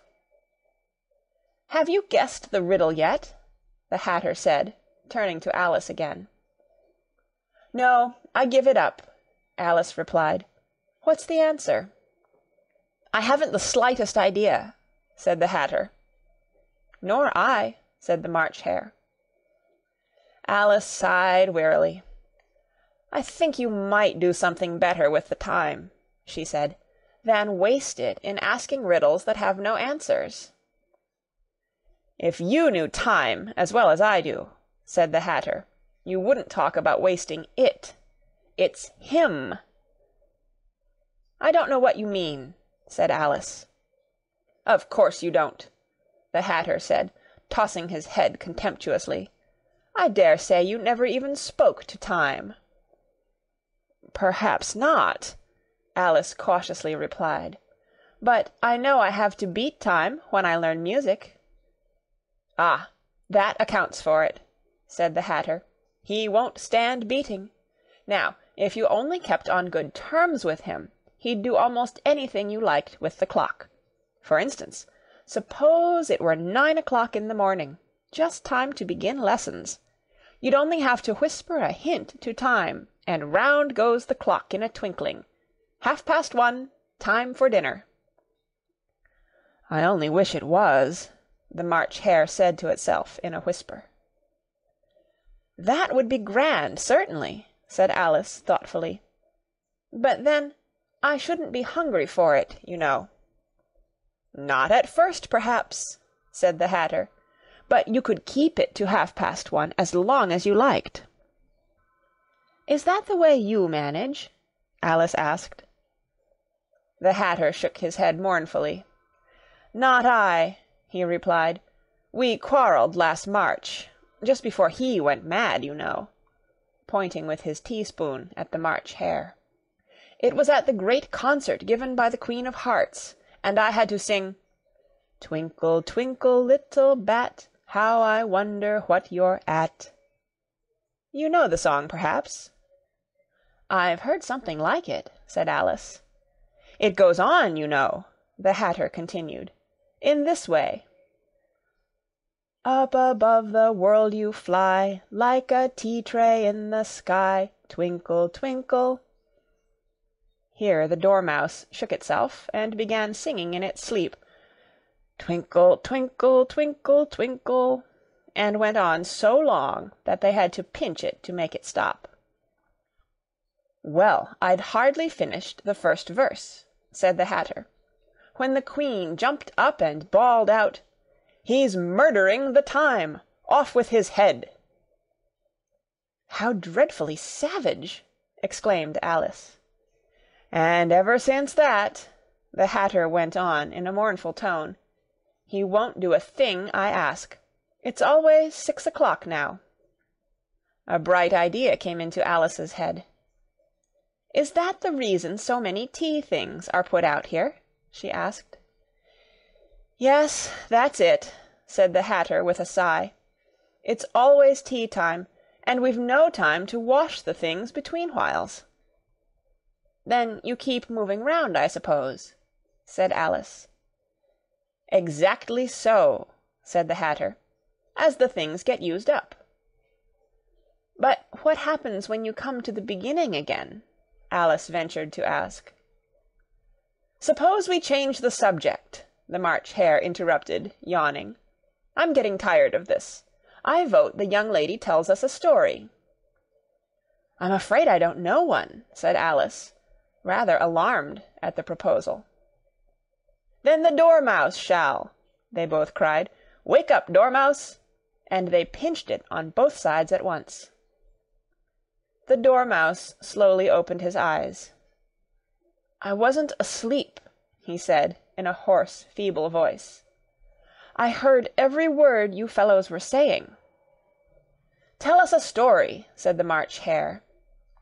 "Yes, please do," pleaded Alice. "And be quick about it," added the Hatter, "or you'll be asleep again before it's done." Once upon a time there were 3 little sisters," the Dormouse began in a great hurry, "and their names were Elsie, Lacie, and Tilly, and they lived at the bottom of a well." "What did they live on?" said Alice, who always took a great interest in questions of eating and drinking. "They lived on treacle," said the Dormouse, after thinking a minute or two. "They couldn't have done that, you know," Alice gently remarked. "They'd have been ill." "So they were," said the Dormouse. "Very ill." Alice tried to fancy to herself what such an extraordinary way of living would be like, but it puzzled her too much, so she went on. "But why did they live at the bottom of a well?" "Take some more tea," the March Hare said to Alice very earnestly. "I've had nothing yet," Alice replied in an offended tone, "so I can't take more." "You mean you can't take less," said the Hatter. "It's very easy to take more than nothing." "Nobody asked your opinion," said Alice. "Who's making personal remarks now?" the Hatter asked triumphantly. Alice did not quite know what to say to this, so she helped herself to some tea and bread and butter, and then turned to the Dormouse and repeated her question. Why did they live at the bottom of a well? The Dormouse again took a minute or two to think about it, and then said, "It was a treacle well." "There's no such thing," Alice was beginning very angrily, but the Hatter and the March Hare went, "Sh! Sh!"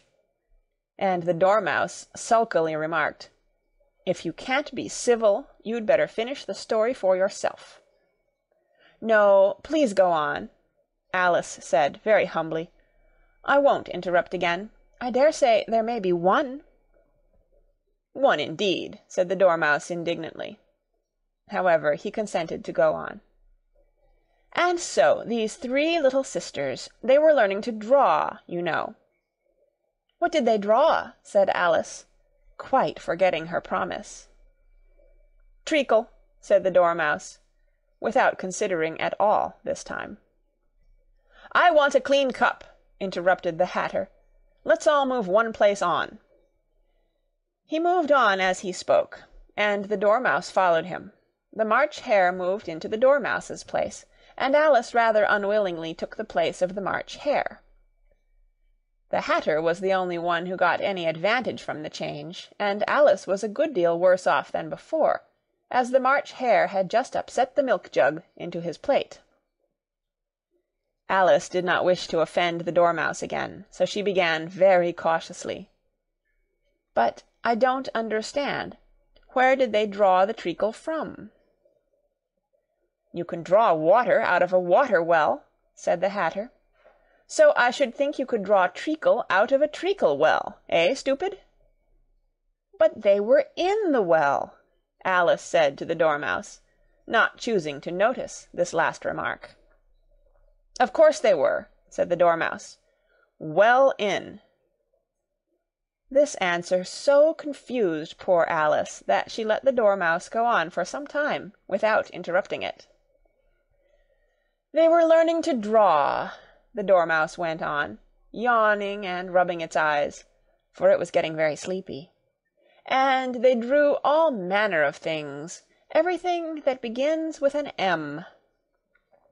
"Why with an M?" said Alice.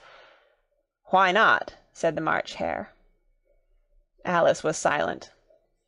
The Dormouse had closed its eyes by this time, and was going off into a doze, but on being pinched by the Hatter, it woke up again with a little shriek, and went on. "That begins with an M, such as mousetraps, and the moon, and memory, and muchness. You know you say things are much of a muchness. Did you ever see such a thing as a drawing of a muchness?" "Really, now you ask me," said Alice, very much confused, "I don't think—" "Then you shouldn't talk," said the Hatter. This piece of rudeness was more than Alice could bear, She got up in great disgust and walked off. The Dormouse fell asleep instantly, and neither of the others took the least notice of her going, though she looked back once or twice, half hoping that they would call after her. The last time she saw them, they were trying to put the Dormouse into the teapot. "At any rate, I'll never go there again," said Alice, as she picked her way through the wood. "It's the stupidest tea-party I ever was at in all my life." Just as she said this, she noticed that one of the trees had a door leading right into it. "That's very curious," she thought, "but everything's curious today. I think I may as well go in at once." And in she went. Once more she found herself in the long hall, and close to the little glass table. "Now I'll manage better this time," she said to herself, and began by taking the little golden key and unlocking the door that led into the garden. Then she went to work nibbling at the mushroom, she had kept a piece of it in her pocket, till she was about a foot high. Then she walked down the little passage, and then she found herself at last in the beautiful garden, among the bright flower beds and the cool fountains. End of Chapter 7. Chapter 8. The Queen's Croquet Ground. A large rose tree stood near the entrance of the garden. The roses growing on it were white, but there were 3 gardeners at it, busily painting them red. Alice thought this a very curious thing, and she went nearer to watch them, and just as she came up to them she heard one of them say, "Look out now, Five! Don't go splashing paint all over me like that!" "I couldn't help it," said Five in a sulky tone. "Seven jogged my elbow." On which Seven looked up and said, "That's right, Five, always lay the blame on others." "You'd better not talk," said Five. "I heard the Queen say only yesterday you deserve to be beheaded." "What for?" said the one who had spoken first. "That's none of your business, too," said Seven. "Yes, it is his business," said Five, "and I'll tell him. It was for bringing the cook tulip roots instead of onions." Seven flung down his brush, and had just begun, "Well, of all the unjust things," when his eye chanced to fall upon Alice as she stood watching them, and he checked himself suddenly. The others looked round also, and all of them bowed low. "Would you tell me," said Alice a little timidly, "why are you painting those roses?" Five and Seven said nothing, but looked at Two. Two began in a low voice, "Why, the fact is, you see, miss, this here ought to have been a red rose tree, and we put a white one in by mistake, and if the Queen was to find out, we should all have our heads cut off, you know. So you see, miss, we're doing our best afore she comes to—" At this moment Five, who'd been anxiously looking across the garden, called out, "The Queen! The Queen!" and the 3 gardeners instantly threw themselves flat upon their faces. There was a sound of many footsteps, and Alice looked round, eager to see the Queen. First came 10 soldiers, carrying clubs. They were all shaped like the 3 gardeners, oblong and flat, with their hands and feet at the corners. Next the 10 courtiers. These were ornamented all over with diamonds, and walked 2 and 2, as the soldiers did. After these came the royal children. There were 10 of them, and the little dears came jumping merrily along hand in hand in couples. They were all ornamented with hearts. Next came the guests, mostly kings and queens, and among them Alice recognized the White Rabbit. It was talking in a hurried, nervous manner, smiling at everything that was said, and went by without noticing her. Then followed the Knave of Hearts, carrying the king's crown on a crimson velvet cushion, and last of all this grand procession came the King and Queen of Hearts. Alice was rather doubtful whether she ought not lie down on her face like the 3 gardeners, but she could not remember ever having heard of such a rule at processions. And besides, what would be the use of a procession, thought she, if people all had to lie down upon their faces so they couldn't see it? So she stood still where she was, and waited. When the procession came opposite to Alice, they all stopped and looked at her, and the Queen said severely, "Who is this?" She said it to the Knave of Hearts, who only bowed and smiled in reply. "Idiot," said the Queen, tossing her head impatiently, and turning to Alice, she went on, "What's your name, child?" "My name is Alice, so please your Majesty," said Alice very politely, but she added to herself, "Why, they're only a pack of cards after all. I needn't be afraid of them." "And who are these?" said the Queen, pointing to the 3 gardeners who were lying round the rose-tree, for, you see, as they were all lying on their faces, and the pattern on their backs was the same as the rest of the pack, she could not tell whether they were her gardeners, or soldiers, or courtiers, or 3 of her own children. "How should I know?" said Alice, surprised at her own courage. "It's no business of mine." The Queen turned crimson with fury, and after glaring at her for a moment like a wild beast, screamed, "Off with her head! Off—" "Nonsense!" said Alice, very loudly and decidedly, and the Queen was silent. The King laid his hand upon her arm, and timidly said, "Consider, my dear, she is only a child." The Queen turned angrily away from him, and said to the knave, "Turn them over." The knave did so very carefully, with 1 foot. "Get up!"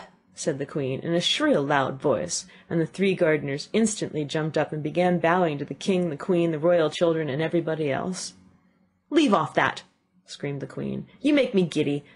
And then, turning to the rose-tree, she went on, "What have you been doing here?" "May it please your Majesty," said 2 in a very humble tone, going down on one knee as he spoke. "We were trying—" "I see," said the Queen, who had meanwhile been examining the roses. "Off with their heads!" And the procession moved on, 3 of the soldiers remaining behind to execute the unfortunate gardeners, who ran to Alice for protection. "You shan't be beheaded," said Alice, and she put them into a large flower-pot that stood near. The 3 soldiers wandered about for a minute or 2 looking for them, and then quietly marched off after the others. "Are their heads off?" shouted the Queen. "Their heads are gone, if it please your Majesty," the soldiers shouted in reply. "That's right," shouted the Queen. "Can you play croquet?" The soldiers were silent, and looked at Alice, as the question was evidently meant for her. "Yes," shouted Alice. "Come on, then," roared the Queen, and Alice joined the procession, wondering very much what would happen next. "It's a very fine day," said a timid voice at her side.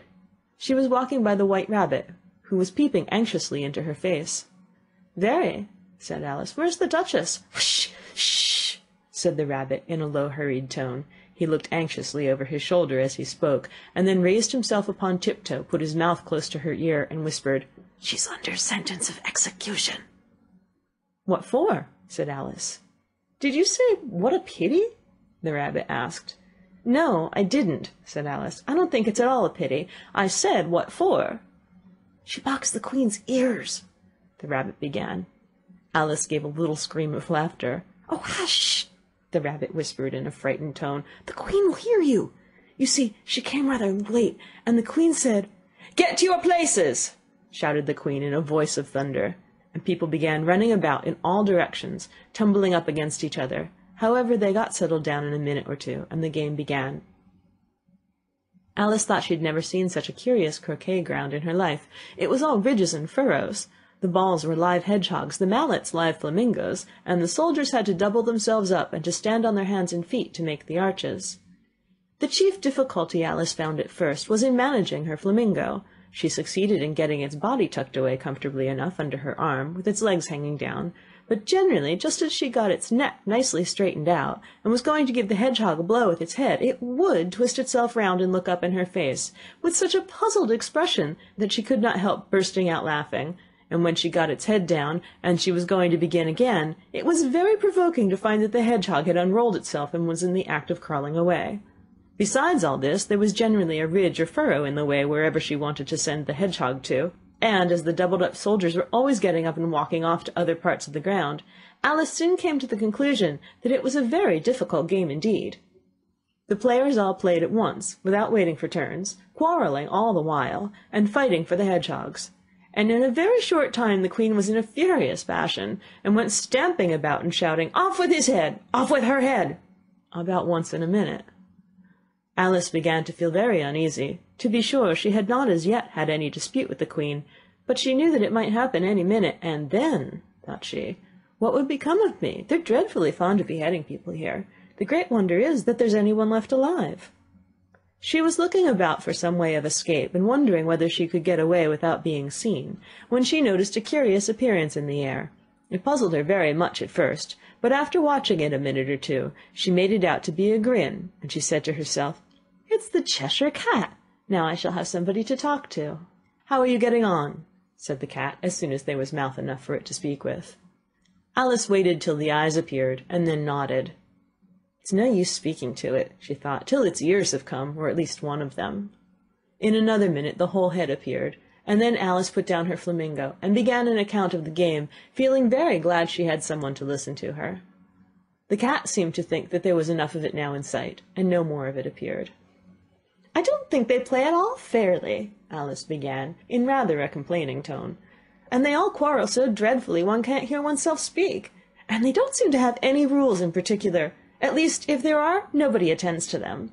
And you've no idea how confusing it is, all the things being alive. For instance, there's the arch I've got to go through next, walking about at the other end of the ground. And I should have croqueted the Queen's hedgehog just now, only it ran away when it saw mine coming."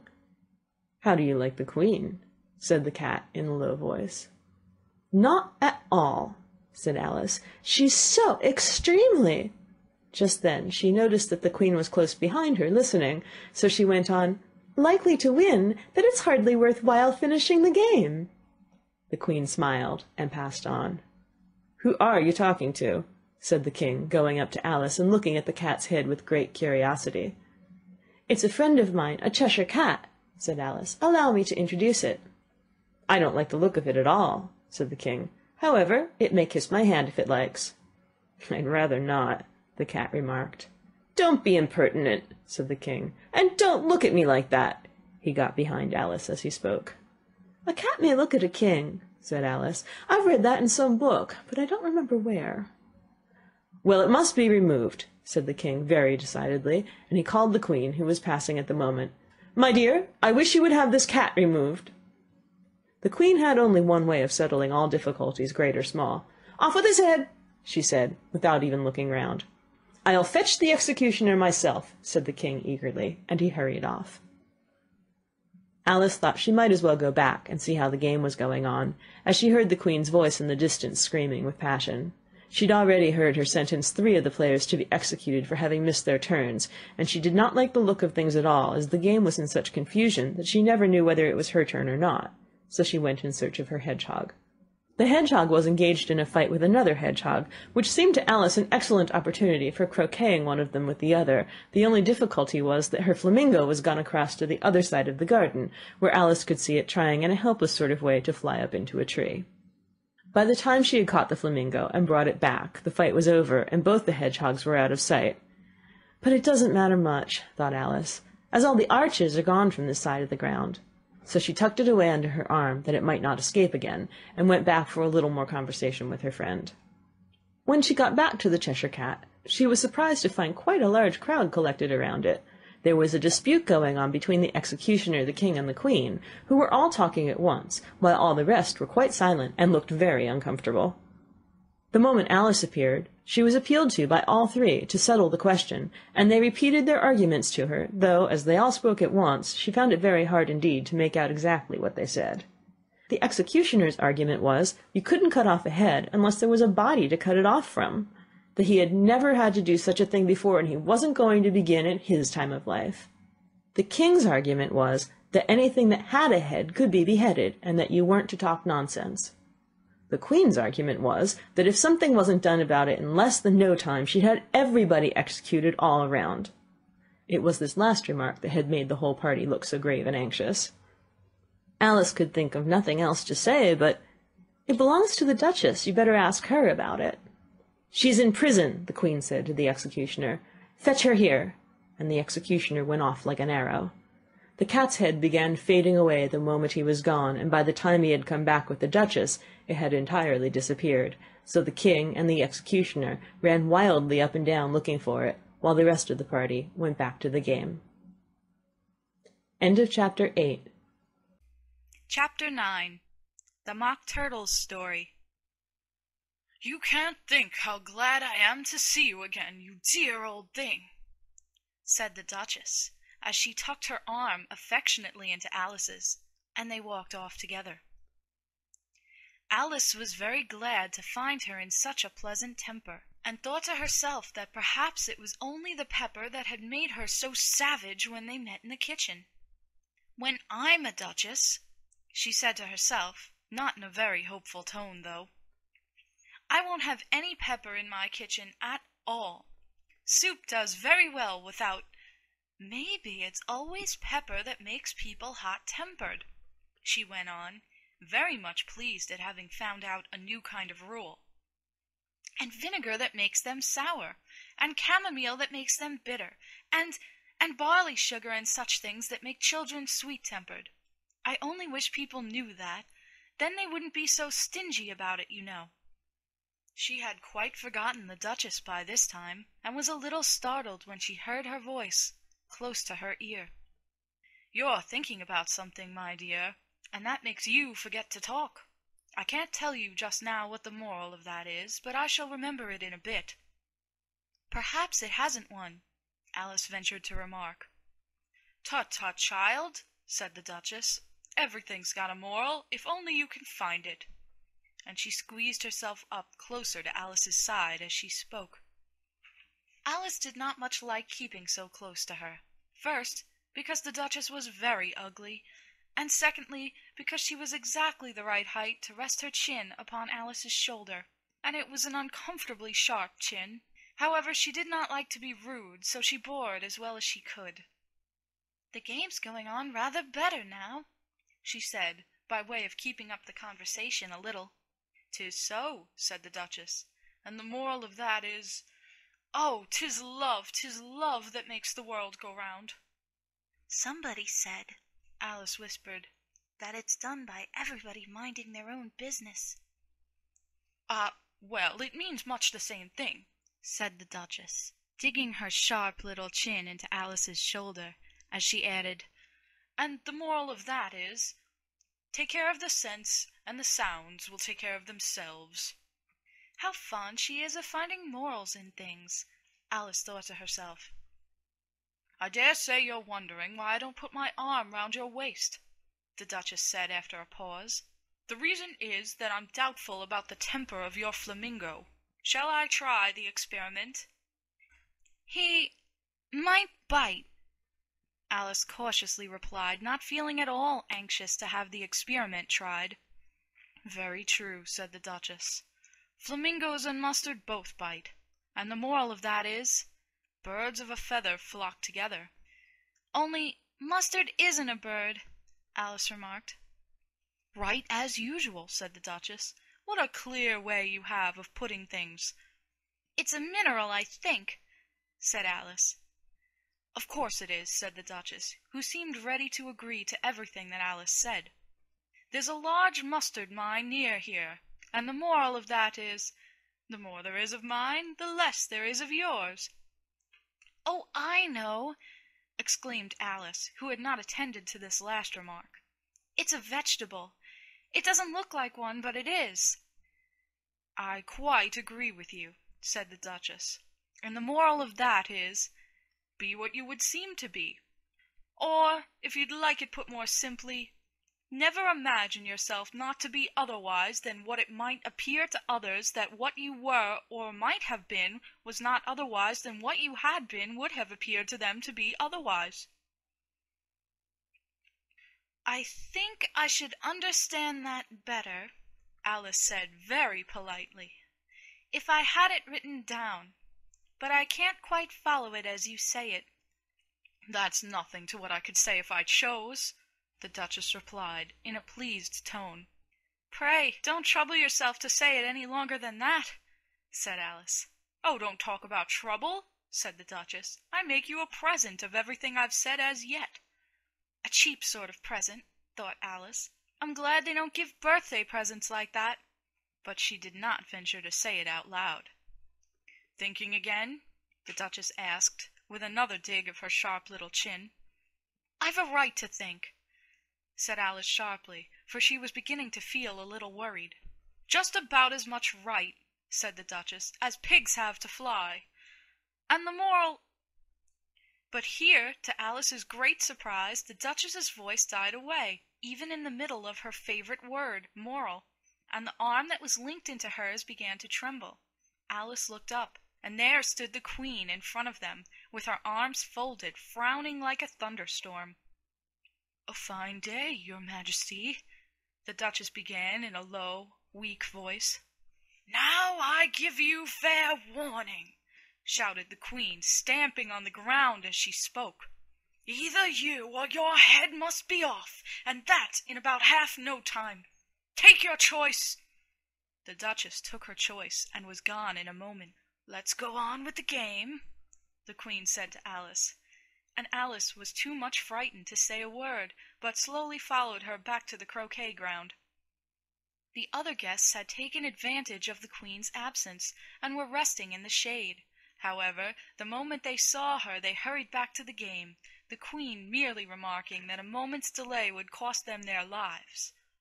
All the time they were playing, the Queen never left off quarreling with the other players, and shouting, "Off with his head!" or "Off with her head!" Those whom she sentenced were taken into custody by the soldiers, who, of course, had to leave off being archers to do this, so that by the end of half an hour or so there were no archers left, and all the players except the King, the Queen, and Alice were in custody and under sentence of execution. Then the Queen left off, quite out of breath, and said to Alice, "Have you seen the Mock Turtle yet?" "No," said Alice. "I don't even know what a mock turtle is." "It's the thing mock turtle soup is made from," said the Queen. "I never saw one, or heard of one," said Alice. "Come on, then," said the Queen, "and he shall tell you his history." As they walked off together, Alice heard the King say in a low voice to the company generally, "You are all pardoned." "Come, that's a good thing," she said to herself, for she had felt quite unhappy at the number of executions the Queen had ordered.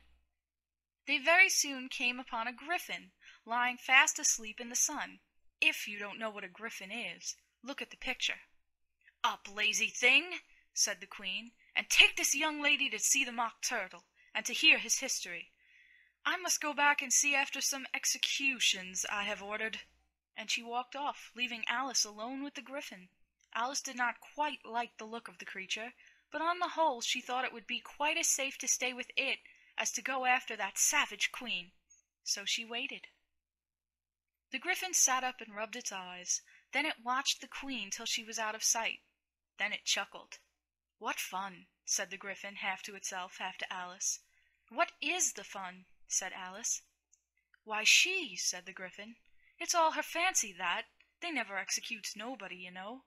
Come on." "Everybody says come on here," thought Alice, as she went slowly after it. "I never was so ordered about in all my life, never."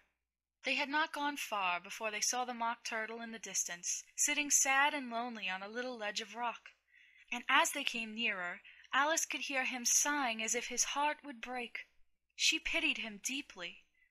"What is his sorrow?" she asked the griffin, and the griffin answered, very nearly in the same words as before, "It's all his fancy, that. He hasn't got no sorrow, you know. Come on." So they went up to the Mock Turtle, who looked at them with large eyes full of tears, but said nothing. "This here young lady," said the griffin, "she wants for to know your history, she do." "I'll tell it her," said the Mock Turtle in a deep, hollow tone. "Sit down, both of you, and don't speak a word till I've finished." So they sat down, and nobody spoke for some minutes. Alice thought to herself, "I don't see how he can even finish if he doesn't begin." But she waited patiently. "Once," said the Mock Turtle at last, with a deep sigh, "I was a real turtle." These words were followed by a very long silence, broken only by an occasional exclamation of "Hm!" from the griffin, and the constant heavy sobbing of the Mock Turtle. Alice was very nearly getting up and saying, "Thank you, sir, for your interesting story." But she could not help thinking there must be more to come, so she sat still and said nothing. "When we were little," the Mock Turtle went on at last, more calmly, though still sobbing a little now and then, "we went to school in the sea. The master was an old turtle. We used to call him Tortoise." "Why did you call him Tortoise if he wasn't one?" Alice asked. We called him Tortoise because he taught us, said the Mock Turtle angrily. Really, you are very dull. You ought to be ashamed of yourself for asking such a simple question, added the Gryphon. And then they both sat silent and looked at poor Alice, who felt ready to sink into the earth. At last the Gryphon said to the Mock Turtle, "Drive on, old fellow, don't be all day about it." And he went on in these words, "Yes, we went to school in the sea, though you mayn't believe it." "I never said I didn't," interrupted Alice. "You did," said the Mock Turtle. "Hold your tongue," added the Gryphon, before Alice could speak again. The Mock Turtle went on. "We had the best of educations. In fact, we went to school every day." "I've been to a day school, too," said Alice. "You needn't be so proud as all that." "With extras?" asked the Mock Turtle, a little anxiously. "Yes," said Alice. "We learned French and music." "And washing?" said the Mock Turtle. "Certainly not," said Alice indignantly. "Ah, then yours wasn't a really good school," said the Mock Turtle in a tone of great relief. "Now at ours they had at the end of the bill French, music, and washing. Extra." "You couldn't have wanted it much," said Alice, "living at the bottom of the sea." "I couldn't afford to learn it," said the Mock Turtle with a sigh. "I only took the regular course." "What was that?" inquired Alice. "Reeling and writhing, of course, to begin with," the Mock Turtle replied. "And then the different branches of arithmetic: ambition, distraction, uglification, and derision." "I never heard of uglification," Alice ventured to say. "What is it?" The Gryphon lifted up both its paws in surprise. "What? Never heard of uglifying?" it exclaimed. "You know what to beautify is, I suppose." "Yes," said Alice doubtfully. "It means to make anything prettier." "Well, then," the Gryphon went on, "if you don't know what to uglify is, you are a simpleton." Alice did not feel encouraged to ask any more questions about it, so she turned to the Mock Turtle and said, "What else had you to learn?" "Well, there was mystery," the Mock Turtle replied, counting off the subjects on his flappers. "Mystery, ancient and modern, with seaography. Then drawling. The drawling master was an old conger eel that used to come once a week. He taught us drawling, stretching, and fainting in coils." "What was that like?" said Alice. "Well, I can't show it you myself," the Mock Turtle said. "I'm too stiff, and the Gryphon never learnt it." "Hadn't time," said the Gryphon. "I went to the classics master, though. He was an old crab, he was." "I never went to him," the Mock Turtle said with a sigh. "He taught laughing and grief, they used to say." So he did," said the Gryphon, sighing in his turn, and both creatures hid their faces in their paws. "And how many hours a day did you do lessons?" said Alice in a hurry to change the subject. 10 hours the first day," said the Mock Turtle, 9 the next, and so on." "What a curious plan!" exclaimed Alice. "That's the reason they are called lessons," the Gryphon remarked, "because they lessen from day to day." This was quite a new idea to Alice, and she thought it over a little before she made her next remark. "Then the 11th day must have been a holiday?" "Of course it was," said the Mock Turtle. "And how did you manage on the 12th?" Alice went on eagerly. "That's enough about lessons," the Gryphon interrupted in a very decided tone. "Tell her something about the games now." End of Chapter 9. Chapter 10. The Lobster Quadrille. The Mock Turtle sighed deeply and drew the back of one flapper across his eyes. He looked at Alice and tried to speak, but for a minute or two sobs choked his voice. "Same as if he had a bone in his throat," said the Gryphon, and it set to work shaking him and punching him in the back. At last the Mock Turtle recovered his voice, and, with tears running down his cheeks, he went on again. You may not have lived much under the sea. I haven't, said Alice. And perhaps you were never even introduced to a lobster. Alice began to say, I once tasted, but checked herself hastily and said, No, never. So you can have no idea what a delightful thing a lobster quadrille is. No, indeed, said Alice. What sort of a dance is it?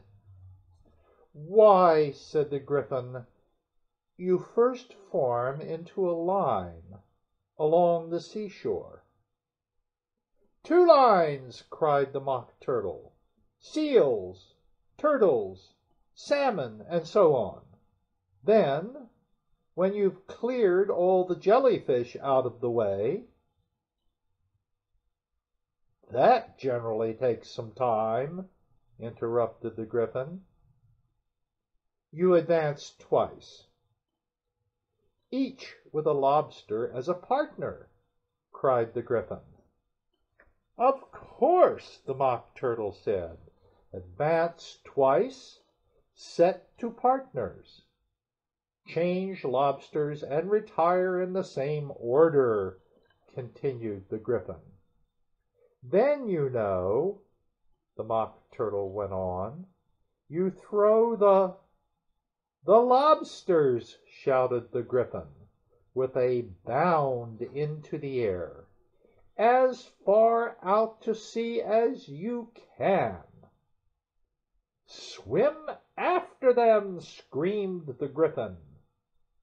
Turn a somersault in the sea, cried the Mock Turtle, capering wildly about. Change lobsters again, yelled the Gryphon at the top of his voice. Back to land again, and that's all the first figure, said the Mock Turtle, suddenly dropping his voice, and the 2 creatures, who had been jumping about like mad things all this time, sat down again very sadly and quietly, and looked at Alice. It must be a very pretty dance, said Alice timidly. Would you like to see a little of it? Said the Mock Turtle. Very much indeed, said Alice. Come, let's try the first figure, said the Mock Turtle to the Gryphon. We can do without lobsters, you know. Which shall sing? Oh, you sing, said the Gryphon. I've forgotten the words. So they began solemnly dancing around and round Alice, every now and then treading on her toes when they passed too close, and waving their forepaws to mark the time, while the Mock Turtle sang this very slowly and sadly. Will you walk a little faster? Said a whiting to a snail. There's a porpoise close behind us, and he's treading on my tail. See how eagerly the lobsters and the turtles all advance. They are waiting on the shingle. Will you come and join the dance? Will you, won't you, will you, won't you, will you join the dance? Will you, won't you, will you, won't you join the dance? You can really have no notion how delightful it will be when they take us up and throw us, with the lobsters, out to sea?" But the snail replied, "Too far, too far," and gave a look askance. Said he thanked the whiting kindly, but he would not join the dance. Would not, could not, would not, could not, would not join the dance. Would not, could not, would not, could not join the dance. "What matters it how far we go?" his scaly friend replied. "There is another shore, you know, upon the other side. The further off from England, the nearer is to France. Then turn not pale, beloved snail, but come and join the dance. Will you, won't you, will you, won't you, will you join the dance? Will you, won't you, will you, won't you join the dance?" "Thank you. It's a very interesting dance to watch," said Alice, feeling very glad that it was over at last. "And I do so like that curious song about the whiting." "Oh, as to the whiting," said the Mock Turtle, you've seen them, of course." "Yes," said Alice, "I've often seen them at She checked herself hastily. "I don't know where Din may be," said the Mock Turtle, "but if you've seen them so often, of course you know what they're like." "I believe so," Alice replied thoughtfully. "They have their tails in their mouths, and they're all over crumbs." "You're wrong about the crumbs," said the Mock Turtle. "Crumbs would all wash off in the sea. But they have their tails in their mouths, and the reason is—" Here the Mock Turtle yawned and shut his eyes. "Tell her about the reason and all that," he said to the Gryphon. "The reason is," said the Gryphon, "that they would go with the lobsters to the dance. So they got thrown out to sea. So they had to fall a long way. So they got their tails fast in their mouths. So they couldn't get them out again. That's all." "Thank you," said Alice. "It's very interesting. I never knew so much about a whiting before." "I can tell you more than that if you like," said the Gryphon. "Do you know why it's called a whiting?" "I never thought about it," said Alice. "Why?" "It does the boots and shoes," the Gryphon replied very solemnly. Alice was thoroughly puzzled. "Does the boots and shoes?" she repeated in a wondering tone. "Why, what are your shoes done with?" said the Gryphon. "I mean, what makes them so shiny?" Alice looked down at them and considered a little before she gave her answer. "They're done with blacking, I believe." "Boots and shoes under the sea," the Gryphon went on in a deep voice, "are done with whiting. Now you know." And what are they made of? Alice asked in a tone of great curiosity. Soles and eels, of course, the Gryphon replied rather impatiently. Any shrimp could have told you that. If I'd been the whiting, said Alice, whose thoughts were still running on the song, I'd have said to the porpoise, keep back, please. We don't want you with us. They were obliged to have him with them, the Mock Turtle said. No wise fish would go anywhere without a porpoise.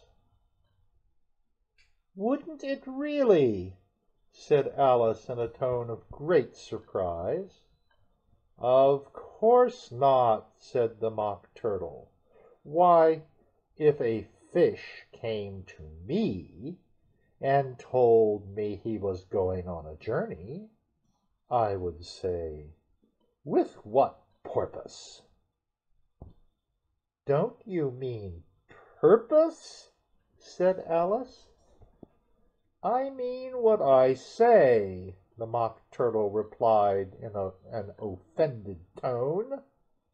And the Gryphon added, Come, let's hear some of your adventures. I could tell you my adventures beginning from this morning, said Alice a little timidly, but it's no use going back to yesterday, because I was a different person then. Explain all that? Said the Mock Turtle. No, no, the adventures first, said the Gryphon in an impatient tone. Explanations take such a dreadful time. So Alice began telling them her adventures from the time when she first saw the White Rabbit. She was a little nervous about it just at first. The two creatures got so close to her, one on each side, and opened their eyes and mouths so very wide. But she gained courage as she went on. Her listeners were perfectly quiet till she got to the part about her repeating, You are old, Father William, to the caterpillar, and the words all coming different. And then the Mock Turtle drew a long breath and said, That's very curious.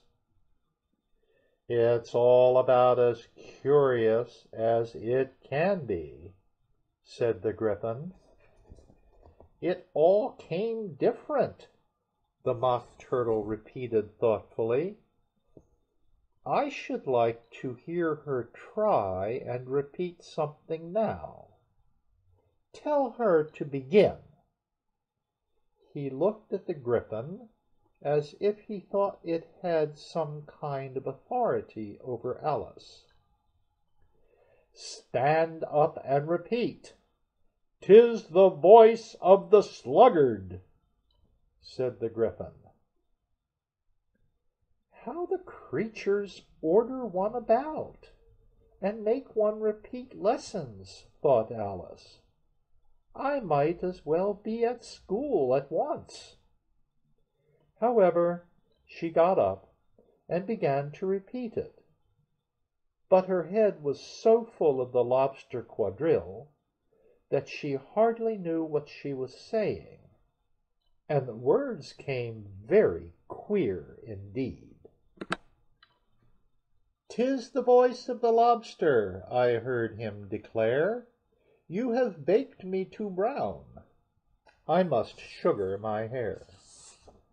As a duck with its eyelids, so he with his nose trims his belt and his buttons, and turns out his toes.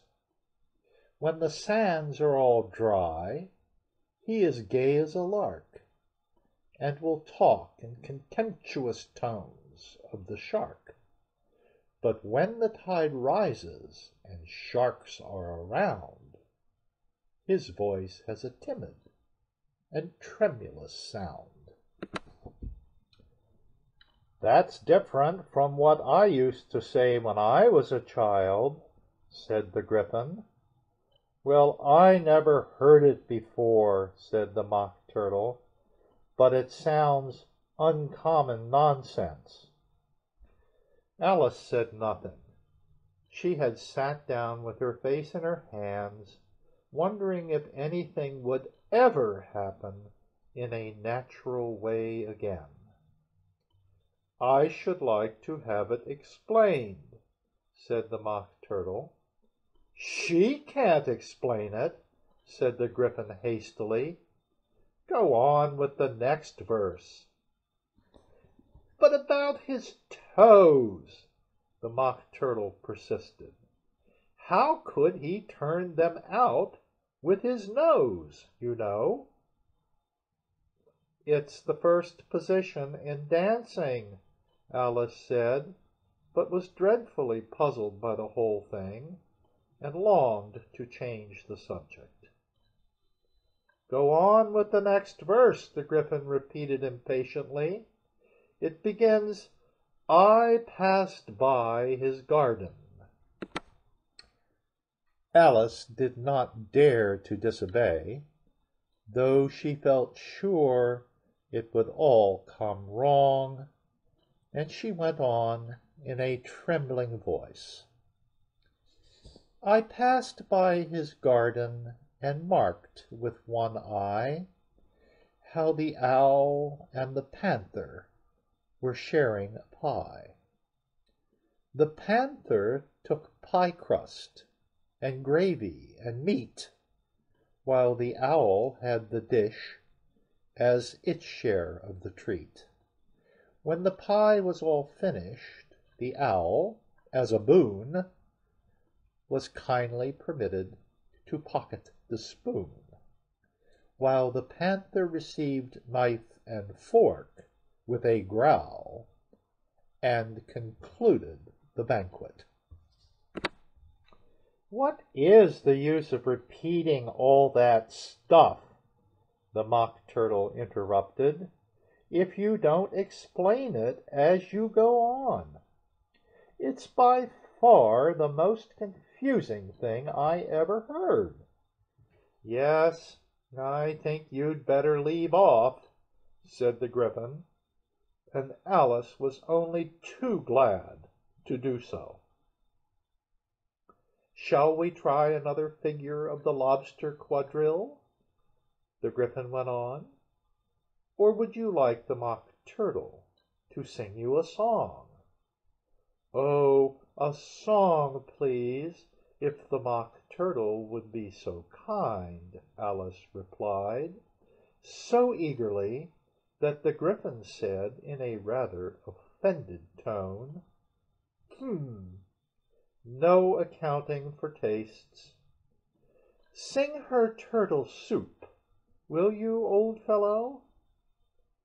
The Mock Turtle sighed deeply and began, in a voice sometimes choked with sobs, to sing this: "Beautiful soup, so rich and green, waiting in a hot tureen. Who for such dainties would not stoop? Soup of the evening, beautiful soup. Soup of the evening, beautiful soup. Beautiful soup. Beautiful soup. Soup of the evening, beautiful, beautiful soup. Beautiful soup. Who cares for fish, game, or any other dish. Who would not give all else for 2 pennyworth only of beautiful soup? Pennyworth only of beautiful soup. Beautiful soup. Beautiful soup. Soup of the evening. Beautiful, beautiful soup. Chorus again, cried the Gryphon, and the Mock Turtle had just begun to repeat it, when a cry of "The trial's beginning" was heard in the distance. "Come on," cried the Gryphon, and, taking Alice by the hand, it hurried off, without waiting for the end of the song. "What trial is it?" Alice panted as she ran. But the Gryphon only answered, "Come on," and ran the faster, while more and more faintly came, carried on the breeze that followed them, the melancholy words, "Soup of the evening, beautiful, beautiful soup." End of Chapter 10. Chapter 11. The King and Queen of Hearts were seated on their throne when they arrived, with a great crowd assembled about them, all sorts of little birds and beasts, as well as a whole pack of cards. The knave was standing before them in chains, with a soldier on each side to guard him, and near the king was the white rabbit, with a trumpet in one hand and a scroll of parchment in the other. In the very middle of the court was a table, with a large dish of tarts upon it. They looked so good that it made Alice quite hungry to look at them. "I wish they'd get the trial done," she thought, "and hand round the refreshments." But there seemed to be no chance of this, so she began looking at everything about her to pass away the time. Alice had never been in a court of justice before, but she had read about them in books, and she was quite pleased to find that she knew the name of nearly everything there. "That's the judge," she said to herself, "because of his great wig." The judge, by the way, was the king, and as he wore his crown over the wig, he did not look at all comfortable, and it was certainly not becoming. "And that's the jury box," thought Alice, "and those 12 creatures," she was obliged to say creatures, you see, because some of them were animals and some were birds. "I suppose they are the jurors." She said this last word 2 or 3 times over to herself, being rather proud of it, for she thought, and rightly too, that very few little girls of her age knew the meaning of it at all. However, jurymen would have done just as well. The 12 jurors were all writing very busily on slates. "What are they doing?" Alice whispered to the Gryphon. "They can't have anything to put down yet, before the trial's begun." "They're putting down their names," the Gryphon whispered in reply, "for fear that they should forget them before the end of the trial." "Stupid things!" Alice began in a loud, indignant voice, but she stopped hastily, for the white rabbit cried out, "Silence in the court!" and the king put on his spectacles and looked anxiously round to make out who was talking. Alice could see, as well as if she were looking over their shoulders, that all the jurors were writing down "stupid things" on their slates, and she could even make out that one of them didn't know how to spell stupid, and that he had to ask his neighbor to tell him. "A nice muddle their slates'll be in before the trial's over," thought Alice. One of the jurors had a pencil that squeaked. This, of course, Alice could not stand, and she went round the court and got behind him, and very soon found an opportunity of taking it away. She did it so quickly that the poor little juror, it was Bill the lizard, could not make out at all what had become of it, so, after hunting all about for it, he was obliged to write with one finger for the rest of the day, and this was of very little use, as it left no mark on the slate. "Herald, read the accusation," said the king. On this the white rabbit blew 3 blasts on the trumpet, and then unrolled the parchment scroll and read as follows. "The Queen of Hearts, she made some tarts, all on a summer day. The Knave of Hearts, he stole those tarts, and took them quite away." "Consider your verdict," the king said to the jury. "Not yet, not yet," the rabbit hastily interrupted. There's a great deal to come before that. Call the first witness, said the king, and the White Rabbit blew 3 blasts on the trumpet and called out, First witness! The first witness was the Hatter. He came in with a teacup in one hand and a piece of bread and butter in the other. I beg pardon, your majesty, he began, for bringing these in, but I hadn't quite finished my tea when I was sent for. You ought to have finished, said the king. When did you begin? The Hatter looked at the March Hare, who had followed him into the court, arm in arm with the Dormouse. 14th of March, I think it was, he said. 15th, said the March Hare. 16th, added the Dormouse. Write that down, the king said to the jury, and the jury eagerly wrote down all 3 dates on their slates, and then added them up and reduced the answer to shillings and pence. Take off your hat, the king said to the Hatter. It isn't mine, said the Hatter. Stolen, the king exclaimed, turning to the jury, who instantly made a memorandum of the fact. I keep them to sell, the Hatter added as an explanation. I've none of my own. I'm a hatter. Here the queen put on her spectacles and began staring at the Hatter, who turned pale and fidgeted. Give your evidence, said the king, and don't be nervous, or I'll have you executed on the spot. This did not seem to encourage the witness at all. He kept shifting from one foot to the other, looking uneasily at the queen, and in his confusion he bit a large piece out of his teacup instead of the bread and butter. Just at this moment Alice felt a very curious sensation, which puzzled her a good deal until she made out what it was. She was beginning to grow larger again, and she thought at first she would get up and leave the court, but on second thoughts she decided to remain where she was as long as there was room for her. I wish you wouldn't squeeze so, said the Dormouse, who was sitting next to her. I can hardly breathe. I can't help it, said Alice very meekly. I'm growing. You've no right to grow here, said the Dormouse. Don't talk nonsense, said Alice more boldly. You know you're growing too. Yes, but I grow at a reasonable pace, said the Dormouse, not in that ridiculous fashion. And he got up very sulkily and crossed over to the other side of the court.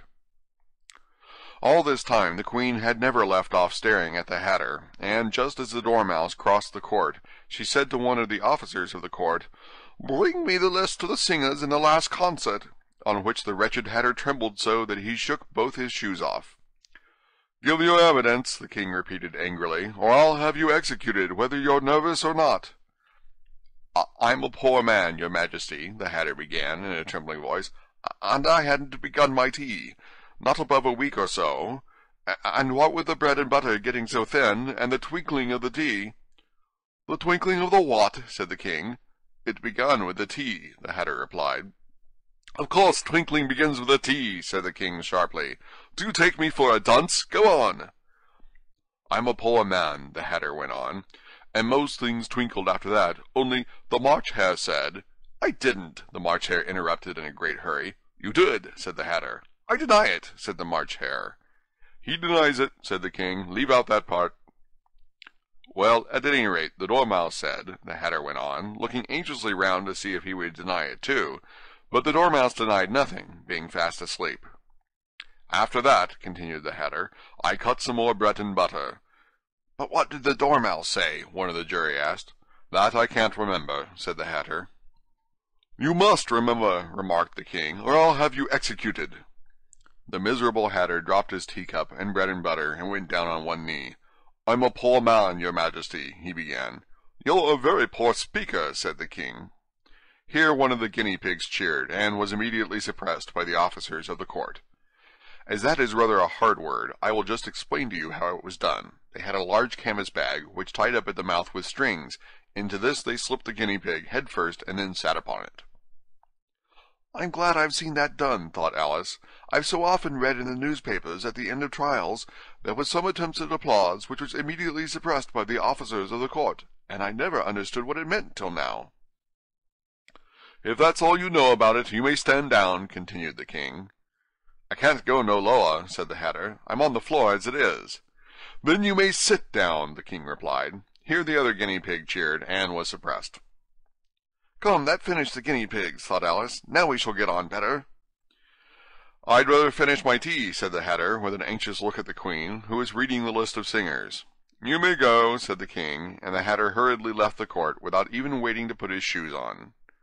"And just take his head off outside," the Queen added to one of the officers, but the Hatter was out of sight before the officer could get to the door. "Call the next witness," said the King. The next witness was the Duchess's cook. She carried the pepper box in her hand, and Alice guessed who it was, even before she got into the court, by the way the people near the door began sneezing all at once. "Give your evidence," said the King. "Sant," said the cook. The King looked anxiously at the White Rabbit, who said in a low voice, "Your Majesty must cross-examine this witness." "Well, if I must, I must," the King said, with a melancholy air, and after folding his arms and frowning at the cook till his eyes were nearly out of sight, he said in a deep voice, "What are tarts made of?" "Pepper, mostly," said the cook. "Treacle," said a sleepy voice behind her. "Call that dormouse!" the Queen shrieked out. "Behead that dormouse! Turn that dormouse out of court! Suppress him! Pinch him! Off with his whiskers!" For some minutes the whole court was in confusion, getting the dormouse turned out, and by the time they had settled down again, the cook had disappeared. "Never mind," said the King, with an air of great relief. "Call the next witness," and he added in an undertone to the Queen, "Really, my dear, you must cross-examine the next witness. It quite makes my forehead ache." Alice watched the White Rabbit as he fumbled over the list, feeling very curious to see what the next witness would be like. "For they haven't gotten much evidence yet," she said to herself. Imagine her surprise when the White Rabbit read out, at the top of his shrill little voice, the name Alice! End of Chapter 11. Chapter 12. Alice's Evidence. "Here!" cried Alice, quite forgetting in the flurry of the moment how large she had grown in the last few minutes, and she jumped up in such a hurry that she tipped over the jury box with the edge of her skirt, upsetting all the jurymen onto the heads of the crowd below, and there they lay sprawling about, reminding her very much of a globe of goldfish she had accidentally upset the week before. "Oh, I beg your pardon!" she exclaimed in a tone of great dismay, and began picking them up again as quickly as she could, for the accident of the goldfish kept running in her head, and she had a vague sort of idea that they must be collected at once and put back into the jury box, or they would die. "The trial cannot proceed," said the King in a very grave voice, "until all of the jurymen are back in their proper places. All," he repeated with great emphasis, looking hard at Alice as he said so. Alice looked at the jury box and saw that, in her haste, she had put the lizard in head downwards, and the poor little thing was waving its tail about in a melancholy way, being quite unable to move. She soon got it out again and put it right. "Not that it signifies much," she said to herself. "I should think it would be quite as much use in the trial one way up as the other." As soon as the jury had a little recovered from the shock of being upset, and their slates and pencils had been found and handed back to them, they set to work very diligently to write out a history of the accident, all except the lizard, who seemed too much overcome to do anything but sit with its mouth open, gazing up into the roof of the court. "What do you know about this business?" the King said to Alice. "Nothing," said Alice. "Nothing whatever?" persisted the King. "Nothing whatever," said Alice. "That's very important," the King said, turning to the jury. They were just beginning to write this down on their slates, when the White Rabbit interrupted. "Unimportant, your Majesty means, of course," he said in a very respectful tone, but frowning and making faces at him as he spoke. "Unimportant, of course, I meant," the King hastily said, and went on to himself in an undertone, "Important, unimportant, unimportant, important," as if he was trying which word sounded best. Some of the jury wrote it down important, and some unimportant.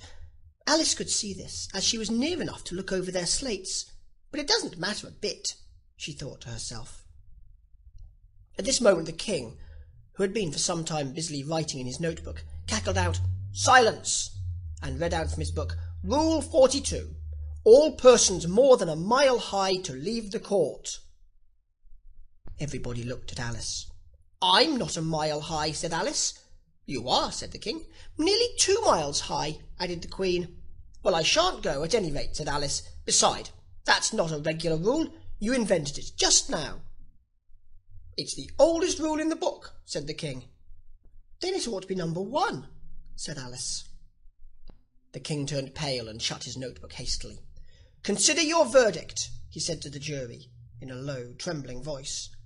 "There's more evidence to come yet, please your majesty," said the White Rabbit, jumping up in a great hurry. "This paper has just been picked up." "What's in it?" said the Queen. "I haven't opened it yet," said the White Rabbit, "but it seems to be a letter, written by the prisoner to somebody." "It must have been that," said the King, "unless it was written to nobody, which isn't usual, you know." "Who is it directed to?" said one of the jurymen. "It isn't directed at all," said the white letter. "In fact, there's nothing written on the outside." He unfolded the paper as he spoke and added, "It isn't a letter after all. It's a set of verses." "Are they in the prisoner's handwriting?" asked another of the jurymen. "No, they're not," said the White Rabbit, "and that's the queerest thing about it." The jury all looked puzzled. "He must have imitated somebody else's hand," said the King. The jury all brightened up again. "Please your majesty," said the knave, "I didn't write it, and they can't prove I did. There's no name signed at the end." "If you didn't sign it," said the King, "that only makes the matter worse. You must have meant some mischief, or else you'd have signed your name like an honest man." There was a general clapping of hands at this. It was the first really clever thing the King had said that day. "That proves his guilt," said the Queen. "It proves nothing of the sort," said Alice. "Why, you don't even know what they're about." "Read them," said the King. The White Rabbit put on his spectacles. "Where shall I begin, please your majesty?" he asked. "Begin at the beginning," the King said gravely, "and go on till you come to the end, then stop." These were the verses the White Rabbit read. "They told me you had been to her, and mentioned me to him. She gave me a good character, but said I could not swim. He sent them word I had not gone. We know it to be true. If she would push the matter on, what would become of you? I gave her 1, they gave him 2, you gave us 3 or more. They all returned from him to you, though they were mine before. If I or she should chance to be involved in this affair, he trusts to you to set them free, exactly as we were. My notion was that you had been, before she had this fit, an obstacle that came between him and ourselves and it. Don't let him know she liked them best, for this must ever be a secret kept from all the rest, between yourself and me." "That's the most important piece of evidence we've heard yet," said the King, rubbing his hands. "And now let the jury, if any one of them can explain it," said Alice. She had grown so large in the last few minutes that she wasn't a bit afraid of interrupting him. "I'll give him 6pence. I don't believe there's an atom of meaning in it." The jury all wrote this down on their slates. She doesn't believe there's an atom of meaning in it. But none of them attempted to explain the paper. "If there's no meaning in it," said the King, "that saves a world of trouble, you know, as we needn't try to find any. And yet I don't know," he went on, spreading out the verses on his knee, and looking at them all with one eye. "I seem to see some meaning in them, after all. Said I could not swim. You can't swim, can you?" he added, turning to the knave. The knave shook his head sadly. "Do I look like it?" he said, which he certainly did not, being made entirely of cardboard. "All right so far," said the King, and he went on muttering over the verses to himself. "We know it to be true," that's the jury, of course. "I gave her 1, they gave him 2. Why, that must be what he did with the tarts, you know." "But it goes on, they all returned from him to you," said Alice. "Why, there they are," said the King triumphantly, pointing to the tarts on the table. "Nothing can be clearer than that. Then again, before she had this fit. You never had fits, my dear, I think," he said to the Queen. "Never," said the Queen furiously, throwing an inkstand at the lizard as she spoke. The unfortunate little Bill had left off writing on his slate with one finger, as he found it made no mark, but he now hastily began again, using the ink that was trickling down his face, as long as it lasted. "Then the words don't fit you," said the King, looking round the court with a smile. There was a dead silence. "It's a pun," the king added in an offended tone, and everybody laughed. "Let the jury consider their verdict," the king said, for about the 20th time that day. "No, no," said the queen. "Sentence first, verdict afterwards." "Stuff and nonsense," said Alice loudly. "The idea of having the sentence first." "Hold your tongue," said the queen, turning purple.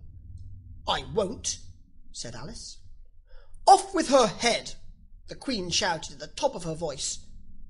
Nobody moved. "Who cares for you?" said Alice. She had grown to her full size by this time. "You're nothing but a pack of cards."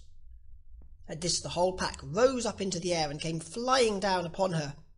She gave a little scream, half of fright and half of anger, and tried to beat them off, and found herself lying on the bank, with her head in the lap of her sister, who was gently brushing away some dead leaves that had fluttered down from the tree upon her face. "Wake up, Alice dear," said her sister. "Why, what a long sleep you've had." "Oh, I've had such a curious dream," said Alice. And she told her sister, as well as she could remember them, all these strange adventures of hers that you have just been reading about.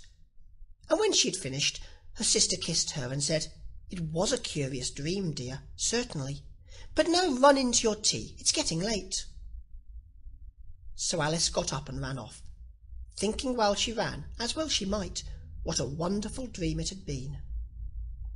But her sister sat still, just as she left her, leaning her head on her hand, watching the setting sun, and thinking of little Alice, and all her wonderful adventures, till she too began dreaming after a fashion. And this was her dream. First she dreamed of little Alice herself, and once again the tiny hands were clasped upon her knee, and the bright eager eyes were looking up into hers, and she could hear the very tones of her voice, and see that queer little toss of her head to keep back the wandering hair that would always get into her eyes. And still, as she listened, or seemed to listen, the whole place around her became alive, the strange creatures of her little sister's dream. The long grass rustled at her feet as the white rabbit hurried by. The frightened mouse splashed his way through the neighbouring pool. She could hear the rattle of the teacups as the March Hare and his friends shared their never-ending meal, and the shrill voice of the Queen ordering off her unfortunate guests to execution. Once more the pig baby was sneezing on the Duchess's knee, while plates and dishes crashed around it. Once more the shriek of the griffin, the squealing of the lizard's slate pencil, and the choking of the suppressed guinea pigs filled the air, mixed up with the distant sobs of the miserable mock turtle. So she sat on, with closed eyes, and half believed herself in Wonderland, though she knew she had but to open them again, and all would change to dull reality. The grass would be only rustling in the wind, and the pool rippling to the waving of the reeds. The rattling teacups would change to tinkling sheep bells, and the Queen's shrill cries to the voice of the shepherd boy. And the sneeze of the baby, the shriek of the griffin, and all the other queer noises would change, she knew, to the confused clamour of the busy farmyard, while the lowing of the cattle in the distance would take the place of the mock turtle's heavy sobs. Lastly, she pictured to herself how this same little sister of hers would, in the after-time, be herself a grown woman, and how she would keep, through all her riper years, the simple and loving heart of her childhood, and how she would gather about her other little children, and make their eyes bright and eager with many a strange tale, perhaps even with the dream of Wonderland of long ago, and how she would feel with all their simple sorrows, and find a pleasure in all their simple joys, remembering her own child life, and the happy summer days. This is the end of Alice's Adventures in Wonderland.